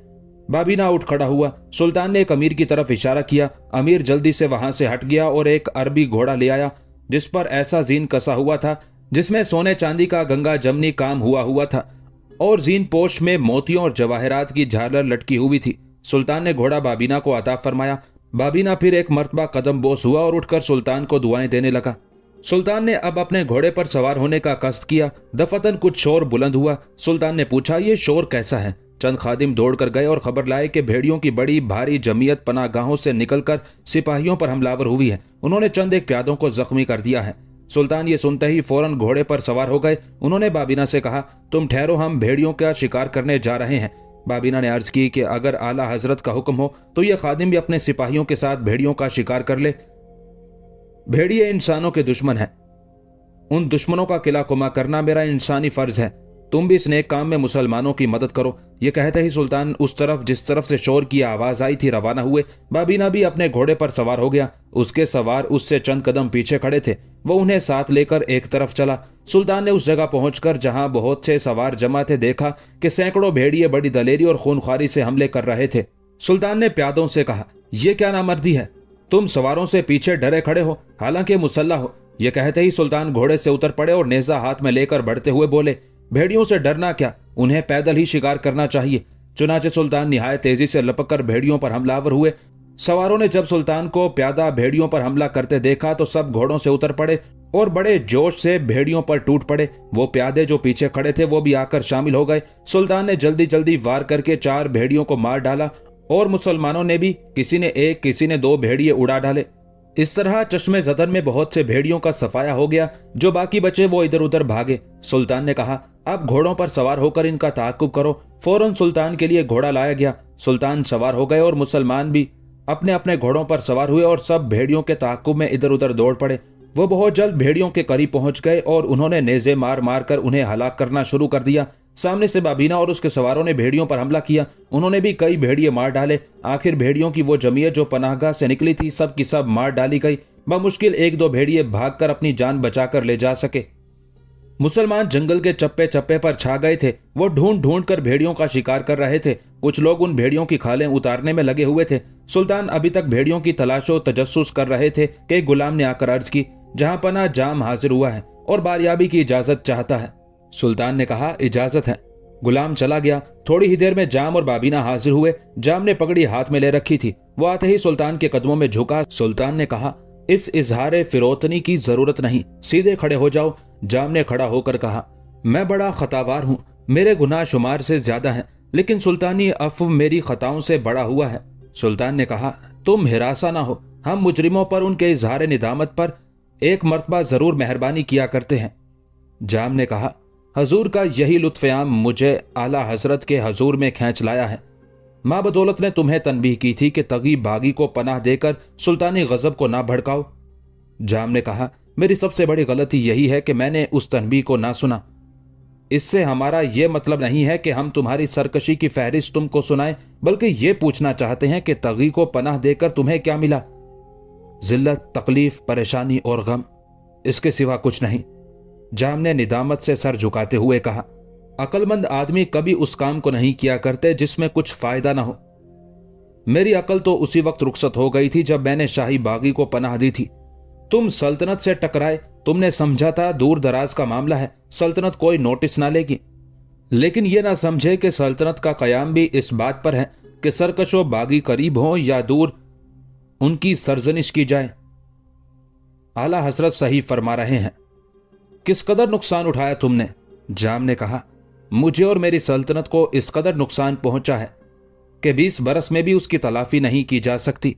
इस वक्त शहर में कहत पड़ा हुआ है। जिस कदर आदमी जंग में मरे हैं, उससे कहीं ज्यादा कहत ने हलाक कर दिए हैं। कोई दिन या कोई घड़ी भी ऐसी नहीं गुजरती जब 20 आदमी ना मर जाते हों। हमें मालूम है, अफसोस तुमने कितने इंसानों का खून किया, कितने बेगुनाह मर गए, कितने मर रहे हैं। उनका खून तुम्हारी गर्दन पर तो रहा। बेशक इसका अफसोस मुझे मरते दम तक रहेगा। तुम उस वक्त आए जब कहत और मुहासरे ने तुम्हें तंग कर दिया। बड़ी हुई शर्म सदे राह होती रही। अब तुम अफुए तकसीर के लिए आए हो? जी हां, अगर हम माफ ना करें तो? जाम ने कहा, यह सर मौजूद है, यह तलवार हाजिर है, सर उड़ा डालिए। एक बागी की सजा कत्ल ही तो है, मगर हम कह चुके हैं कि हम पहला जुर्म माफ कर दिया करते हैं, इसलिए हमने तुम्हारा कसूर माफ कर दिया। ज़हे नसीब, मैं उम्र भर ममनून एहसान रहूंगा। हम ये चाहते हैं कि तुम और बाबीना दोनों माँ अपने अहलो अयाल के दिल्ली तक हमारे साथ चलो। जाम ने कहा, जी जरूर, इसमें तुम्हें कोई एतराज या कोई दिक्कत तो नहीं है? कुछ नहीं, ना कोई दिक्कत है ना कोई एतराज है, बल्कि ये तो हमारी इज्जत अफजाई है। फिर भी अगर तुम्हें कोई दिक्कत हो तो बेतकल्लुफ कह डालो। कोई दिक्कत नहीं है आला हजरत। खैर, हम तुम्हारे इम्तिहान के लिए कह रहे थे, तुम तैयार हो, इससे तुम्हारी नेक नियति जाहिर होती है।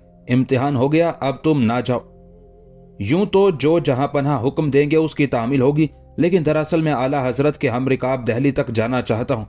तब तुम आज ही से शाही मेहमान हो। मैं सुल्तान से अपील करता हूं कि शहर के भूखों को भी कुछ अता हो। जो तुम चाहो। उन्हें गल्ले की जरूरत है, गल्ला अता फरमा दिया जाए। जिस कदर गल्ला चाहो ले जाओ। हम अभी मीरे रसद को हुक्म दिए देते हैं कि वो गल्ला तुम्हारे हवाले कर दें। सुल्तान का ये एहसान तमाम शहर वालों को उम्र भर ममनून रखेगा। सुल्तान ने उसी वक्त मीरे रसद को बुलाकर हुक्म दिया कि शहर ठट्टा में गल्ला भेज दिया जाए और एक अफसर को इशारा किया। वो एक अरबी घोड़ा ऐसा ही ले आया जैसा बाबीना के लिए आया था। उस पर भी जीन ऐसा कसा हुआ था जिसमें सोने चांदी और मोती जवाहरात टके हुए थे। जाम को जब यह घोड़ा दिया गया तो वो बहुत मशहूर हुआ। वो एक मर्तबा और इजहार शुक्रगुजारी के लिए सुल्तान के कदमों पर गिर पड़ा। सुल्तान ने उसे उठाया। अब जाम भी भेड़ियों को शिकार करने में मसरूफ हो गया।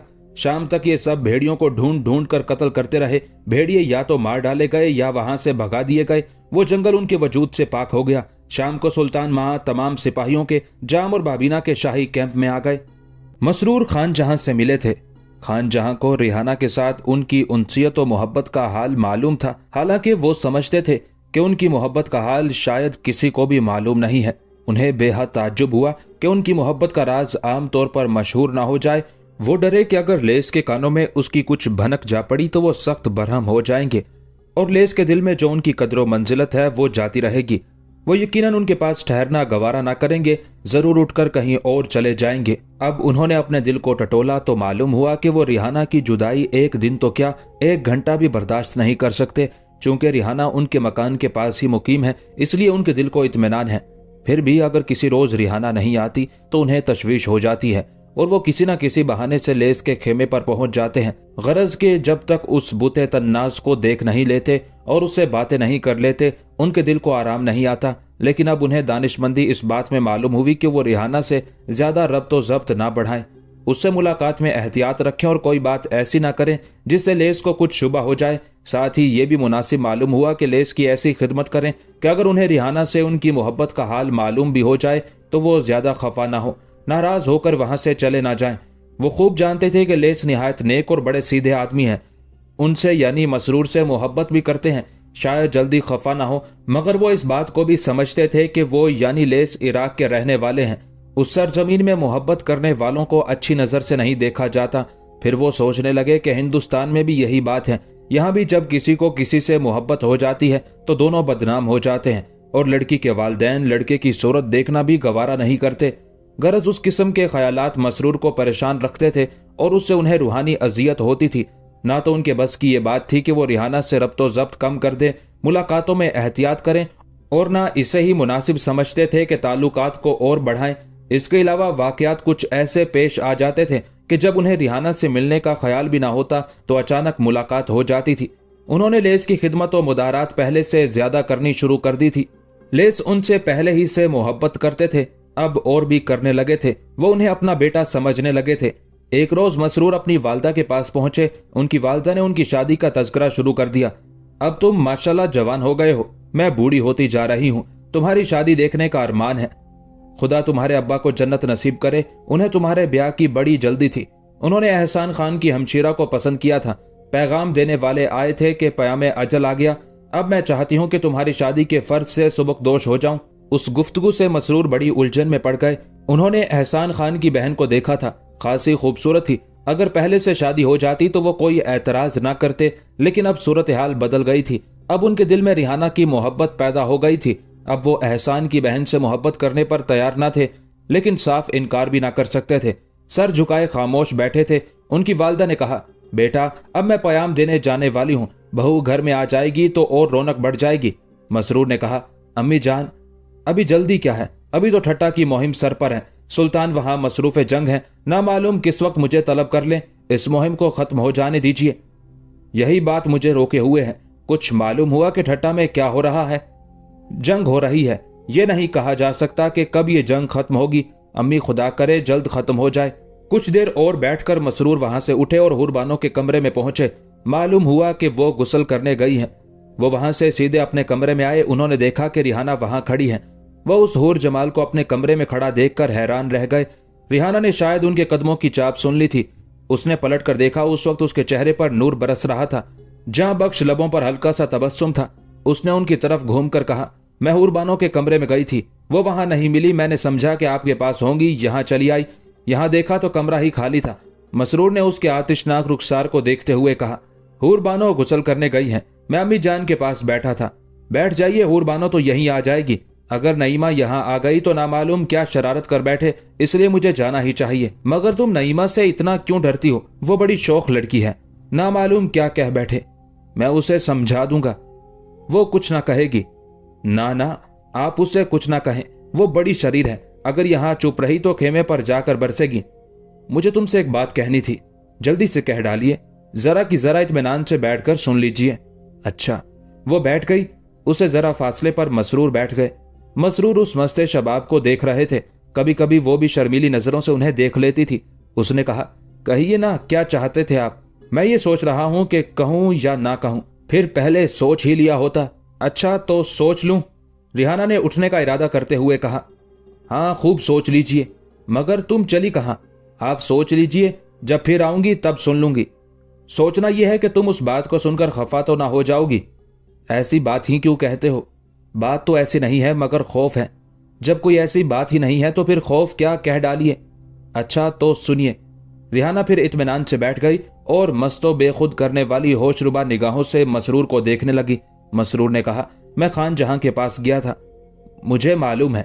वो कहते थे कि रिहाना बड़ी खूबसूरत लड़की है। रिहाना ने मसनूई गुस्से से कहा, ये क्या? मसरूर ने मिस्कीन सूरत बनाकर कहा, जो डर था वो सामने आ गया, अब तुम बिगड़ गई ना। आप बातें ही बेसरोपा करने लगे। बाखुदा बेसरोपा नहीं है, उन्होंने खुद मुझे कहा था।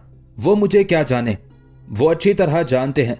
कहते थे कि रिहाना इस वक्त दिल्ली की तमाम लड़कियों से ज्यादा खूबरू और हुरो जमाल है, उसकी अच्छी तरह हिफाजत करना, किसी गैर औरत को उसके पास ना जाने देना। आजकल शहर में कुटनियां बहुत सी फिर रही हैं, उनसे बचाना।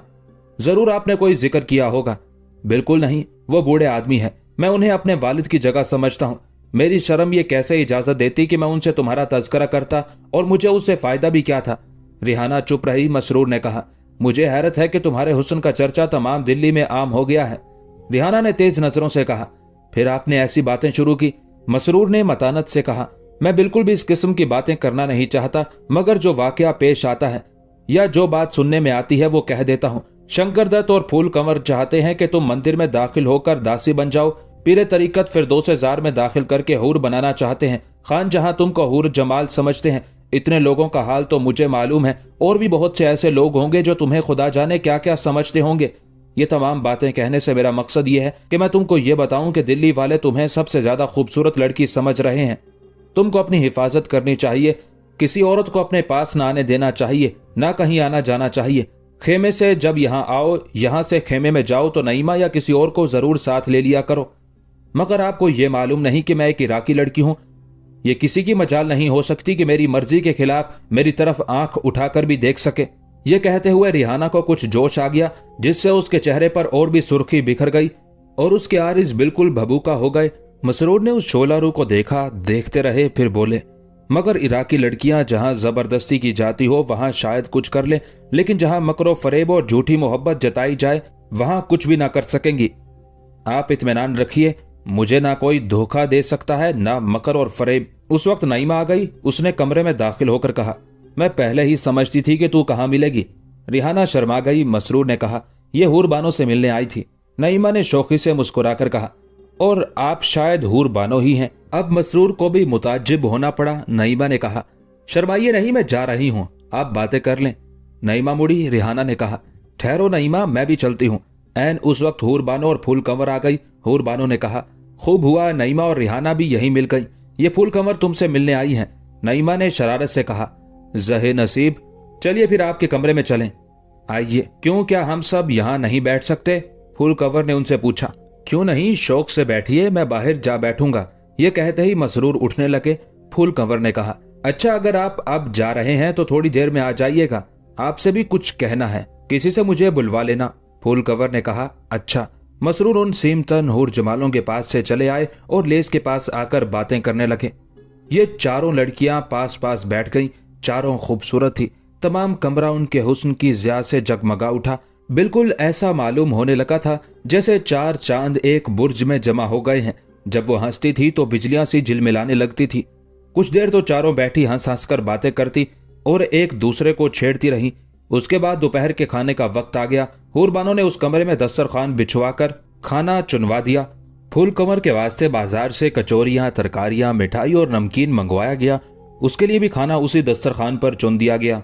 कई खादिमाएं आकर निगरानी करने लगी और ये सब खाना खाने लगी और खाना खाती जाती थी और चहलें करती जाती थी। खाते खाते फूल कंवर ने कचौरी का एक निवाला उठाकर रिहाना के मुंह में जबरदस्ती उस वक्त ठोंस दिया जब वो अपने हाथ का निवाला अपने मुंह में रखने के लिए मुंह खोल रही थी। रिहाना ने खा लिया। फूल कंवर बहुत हंसी। हूर बानो नईमा भी हंसने लगी। रिहाना ने कहा, क्या बात है, तुम्हें मेरे हाथ से निवाला खाना पड़ेगा फूल कंवर। फूल कंवर ने हंसते हुए कहा, हिम्मत हो तो खिला देना। नईमा ने कहा, बिल्कुल ठीक कहा, ये तो ताकत के ऊपर मुनहसिर है। ताकत? तू बहुत ताकत वाली बनती है, ला पहले तेरी ताकत देखूं। ना बाबा, मैं ताकत वाकत वाली नहीं, मैं तो फूल कंवर के मुतालिक कह रही थी। वो जरूर ताकतवर है, उससे उलझना। मुझ बेचारी को कमजोर समझकर मुझ पर क्यों ताकत आजमाई को तैयार हुई जाती है। तू तो इराकी लड़की है ना, इराकी लड़कियां मर्द मार हुआ करती हैं। रिहाना पर घड़ों पानी पड़ गया। वो समझ गई कि नईमा ने छुपकर उसकी और मसरूर की बातें सुनी हैं उसे खौफ हुआ कि कहीं भांडा ना फोड़ दे, लेकिन और लड़कियों को ना ये बात मालूम थी, ना उसमें उन्हें कुछ लुत्फ आया। रिहाना ने माजरत ख्वाह झेंपी हुई नजरों से नईमा को देखा। नईमा समझ गई कि वो इफ्शाए राज की मुमानत कर रही है। उसने कहा, मैं तो जब तुझे ताकत वाली समझूं जब तू फूल कंवर के मुंह में जबरदस्ती निवाला ठोंस दे। रिहाना को इत्मीनान हो गया कि अब नईमा और कुछ ना कहेगी। उसने हंसकर कहा, अभी ले, तू भी कोशिश कर ले कि वो निवाला ना खाए। नईमा ने हंसकर कहा, तुझे तो फूल कंवर ही काफी है। फूल कंवर मुस्कुरा रही थी। रिहाना ने मीठे चावलों का निवाला बनाकर फूल कंवर की तरफ देखा। इत्तेफाक से फूल कंवर ने नहीं देखा। वो गुलाब जामुन उठाकर खाना चाहती थी। जो ही उसने मुंह खोला, रिहाना ने झट उसके मुंह में चावल भर दिए। नईमा और हुरबानो ने कहकहा लगाया। रिहाना भी हंस पड़ी। फूल कंवर ने बुरा ना माना, ना कोई एतराज किया। चावल चबाकर निकल गई। अब रिहाना चावलों की प्लेट लेकर बैठ गई और कहने लगी, ये सारी प्लेट तुम्हें खाना होगी। फूल कंवर ने कहा, बड़ी खुशी से मुझे बाजार की मिठाई पटाला और ऐसे अच्छे चावल खा रही हैं। लाओ प्लेट मुझे, तो मैं खुद खाऊंगी। रिहाना ने कहा, मेरे हाथ से खाओ। फूल कंवर ने जवाब दिया, अगरचे हमारे मजहब में किसी के झूठे हाथ का खाना बहुत ही बुरा समझा जाता है और शायद मर जाती मगर हरगिज ना खाती, लेकिन तू तो इंसान ही है ना। है अस्परा किसकी किस्मत के तेरे झूठे हाथों से तेरा झूठा खाना मिल जाए। बातें तो तुम भी ऐसी ही बनाती हो जैसी नईमा, लेकिन मैं बातों में आने वाली नहीं। अपने हाथ से तुम्हें खिलाऊंगी, खुद खिलाना और मैं बड़ी खुशी से खाऊंगी, लेकिन तुम भी मेरे हाथ से खाती रहो। तुम में हिम्मत है तो खिलाती रहो। मैं एतराफ़ करती हूं कि मुझ में इतनी ताकत नहीं है कि मैं ज़बरदस्ती तुमको निवाले खिला सकूं, और ना शायद ज़बरदस्ती मैं तुम्हारे हाथ से खा सकूं, लेकिन मोहब्बत से हम दोनों एक दूसरे के हाथ से खा सकती हैं। इसलिए तुम मुझे खिलाओ और मैं तुम्हें। मंजूर है जालिम, मुझे तो तुमसे बड़ी ही मोहब्बत है। मुझसे ज़्यादा नहीं हो सकती रिहाना। तुम कभी मुझसे मिलने नहीं गई और मैं कई मरतबा तुम्हारे पास आ चुकी। अब रिहाना फूल कंवर को और फूल कंवर रिहाना को निवाले खिला रही थी। रिहाना ने कहा, तुम आज़ाद हो, हम पर्दे की पाबंदी की वजह से मजबूर हैं। थोड़ी देर के बाद खाना बढ़ाया गया। सब ने हाथ धोए, कुलियां की और साफ रुमालों से मुंह हाथ साफ करके बैठ गई। नईमा ने दरियाफ्त किया, तुमने अपने उन्हें क्यों बुलाया था? फूल कंवर ने शर्मीली नजरों से मुस्कुराकर शरीर नईमा को देखते हुए कहा, उन्हें किन्हें? जिनसे मिलने तुम बार बार आती हो। मैं तो सबसे मिलने आती हूं, बहाना तो यही करती हो। बुलवा लो ना उन्हें, कहिए मैं बुलवा दूं। तुम अपना दिल थोड़ा ना करो, मैं उनसे मिलने नहीं आती। खैर यही सही, लेकिन तुम्हें उनसे कुछ कहना था ना? हाँ, कहना जरूर है, और वो भी तुम सब ही के मुतालिक। ओहो, हमारे मुतालिक और उनसे कहना? खूब।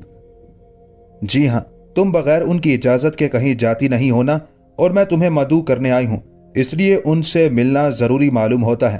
खैर यूं ही सही, मैं बुलवाए देती हूं। उस वक्त मसरूर खुद ही आ गए। नईमा ने आहिस्ता से कहा, लो, इन्हें ही क्यों चैन आता, वह खुद ही आ गए। फूल कंवर का चेहरा मसरूर को देखते ही चमक उठा। उसने कहा, खूब हुआ आप आ गए। नईमा बहन आपको बुलवाने वाली थी। किस लिए? ये तो इनसे ही पूछिएगा। कहती थी हम इनके पास आए थे, वो चले गए। जरा आंखें मिलाकर बातें कीजिए। बात यह है कि जब से आई हैं बेचैन होकर पहलू बदल रही हैं। मैंने कहा मुस्तरिब क्यों होती हो, मैं उन्हें बुलवाए देती हूं। खैर साहब, मैं ही बुला रही थी। फूल कंवर ने हार मानते हुए कहा, अब आई रहे रास्त पर। नईमा ने शौखी से कहा। मसरूर भी बैठ गए। उन्होंने फूल कंवर से दरियाफ्त किया, पहले ये कहिए आपने खाना भी खा लिया? जी हाँ, नईमा ने शौखी से कहा। रिहाना के हाथ से खाना खाया है इन्होंने। मसरूर ने मुस्कुराकर कहा, और इनके हाथ कहाँ चले गए थे? ये रिहाना को खिला रही थी। नईमा ने जवाब दिया। खूब, तुमने मुझे भी उस वक्त क्यों ना बुला लिया? मसरूर ने मजाक करते हुए कहा। भूल हो गई, वरना ये तुम्हारे हाथ से कई दिन का खाना खा लेती। फूल कंवर शर्मा गई। हूरबानो और रिहाना मुस्कुरा रही थी। मसरूर ने फूल कंवर से कहा, कहिए मुझसे क्या कहना था? आज कृष्ण जी का जन्मदिन है। रात को कृष्ण पूजा होगी, दासियों का नाच गाना भी होगा, सारे मंदिर में चरागा किया जाएगा। मैं इसलिए आई हूं कि आपको और इन्हें सबको ले जाऊं। क्या मैं भी उस महफिल में शरीक हो सकूंगा? मसरूर ने पूछा।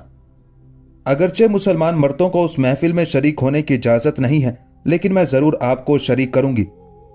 लेकिन हम लोग नाच गाने के शौकीन नहीं हैं। ये तवाइफों का नाच गाना नहीं है, मंदिर जी की दासियों का है। उन दासियों का जिनका नाच देखने और गाना सुनने की आरजू बड़े बड़े रईस और अमीर रखते हैं। एक और बात भी है। मसरूर ने पूछा, वो क्या? फूल कंवर ने कहा, एक नाटक भी होगा। एक दासी कृष्ण जी का पाठ करेगी और मैं राधा का। ओहो, ये बात है। लेकिन सुना है राधा तो नाच गाकर कृष्ण जी को खुश किया करती थी। फूल कंवर ने शर्मा कर कहा, मैं भी नाचूं गाऊंगी। तब तो मैं जरूर चलूंगा। नईमा ने मुस्कुराकर कहा, मगर तुम्हें नाचना गाना आता भी है? फूल कंवर ने कहा, बहुत मामूली। तुमने तो बाकायदा तालीम हासिल की होगी, नईमा ने पूछा। मंदिर जी से ताल्लुक रखने वालों को यह तालीम हासिल करनी ही पड़ती है। जब तो तुम अच्छा नाचती गाती होगी। देख लेना, तुम तो अक्सर नाचती गाती रहती होगी। नहीं, साल में सिर्फ 2 मरतबा, एक कृष्ण जी के जन्मदिन में और दूसरे होली के मौके पर। अच्छा, तो अब आप तैयार हो जाइए।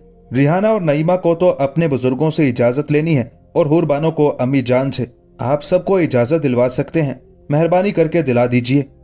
मसरूर ने नईमा और हुरबानो को देखकर कहा, कहो भाई, तुम्हारी क्या राय है? रिहाना तो शर्माकर चुप हो गई। नईमा ने कहा, जैसे आपकी मर्जी हो। अच्छा, तो चलो मैं इजाजत दिला दूंगा, फूल कंवर ने मुस्कुराकर कहा। शुक्रिया। मसरूर ने रिहाना और नईमा को इजाजत दिला दी। हुरबानो ने खुद अपनी अम्मी से इजाजत ले ली। तीनों ने तैयारी शुरू कर दी।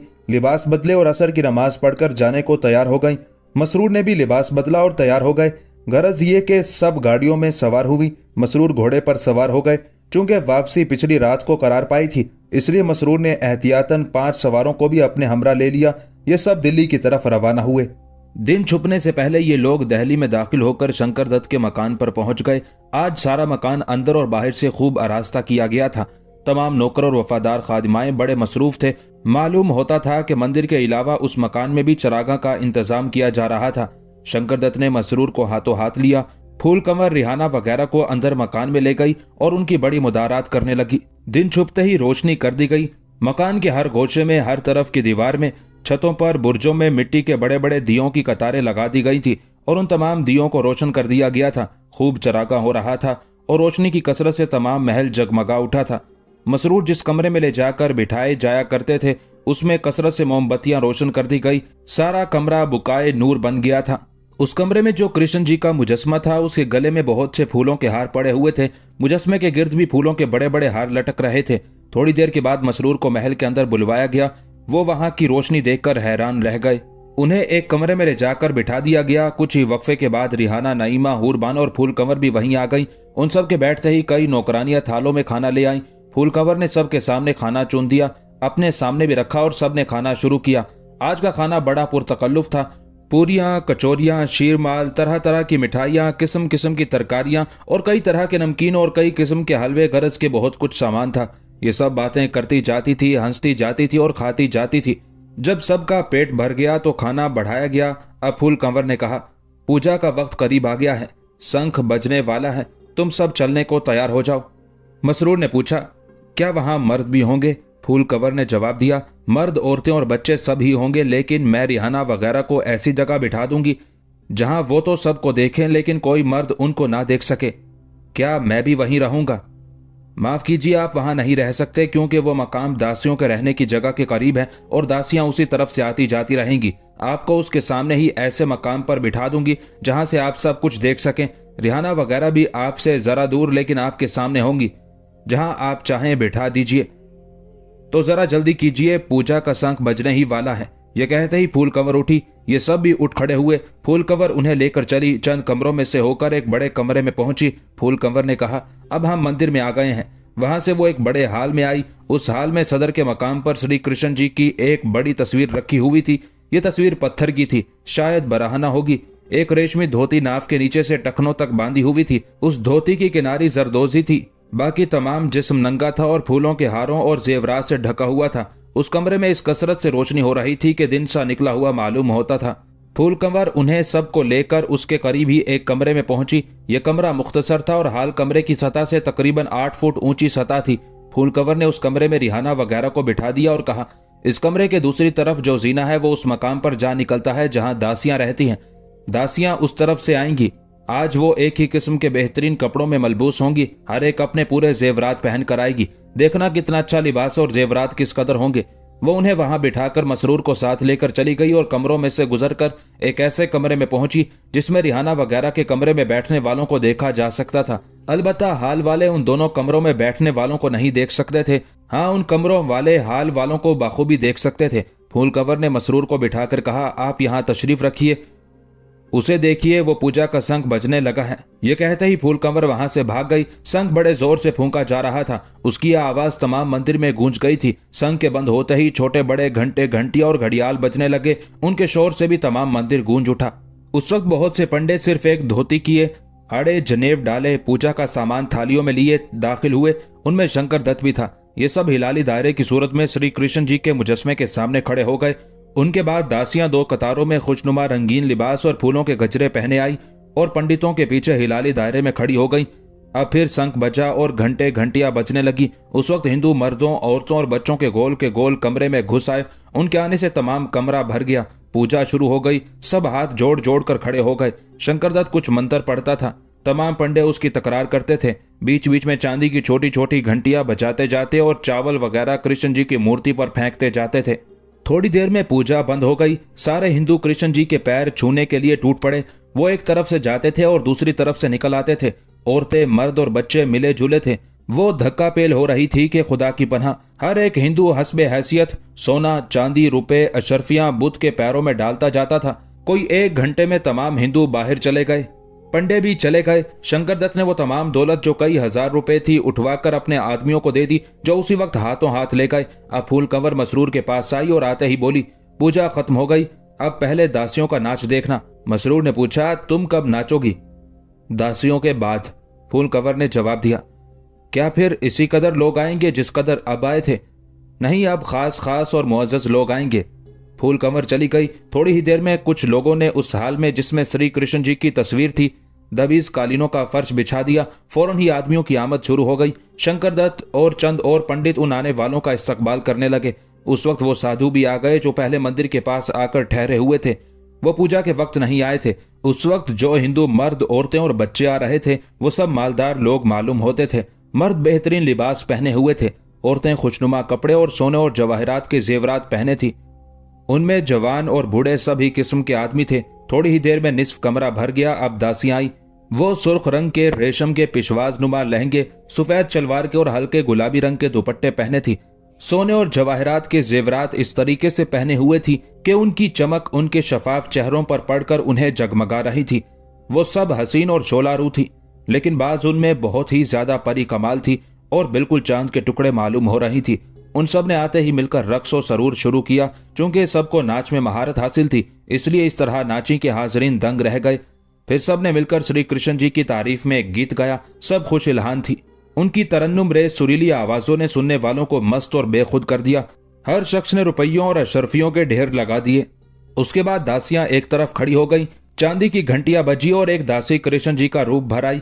वही सांवले रंग का नमकीन चेहरा, बांसुरी बजाती हुई। सर पर बालों को इस तरह कर लिया गया था जिस तरह श्री कृष्ण जी के घुंघरियाले बाल थे। उसने निहायत ही दिलफरेब अंदाज और प्यारे लहजे में बांसुरी बजाई। सुनने वाले हैरान रह गए। थोड़ी देर में उसने बांसुरी बंद कर दी। अब फूल कंवर राधा का रूप भर कर आई। उसने ऐसा खुशनुमा लिबास पहन रखा था कि उसके सिडोल जिस्म का हर उज़्व साफ तौर पर नुमाया हो रहा था।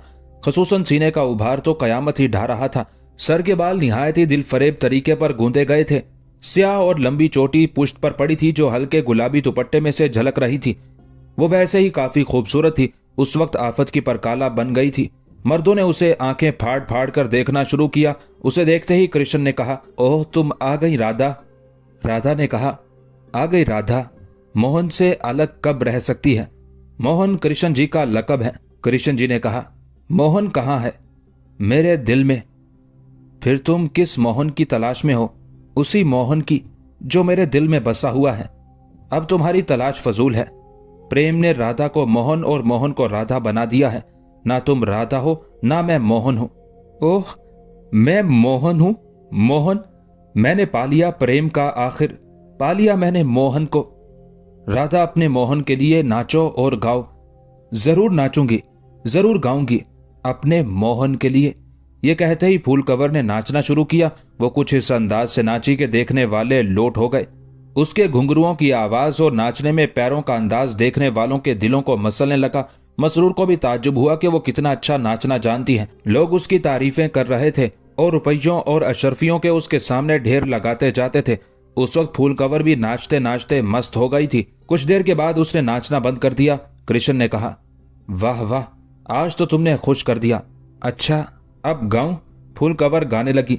कुदरत ने उसे बड़ा ही सुरीला गला अता किया था। उसकी नगमा रेज आवाज ने तरन्नुम बखेर दिया। दरो दीवार से नगमे के चश्मे फूट निकले।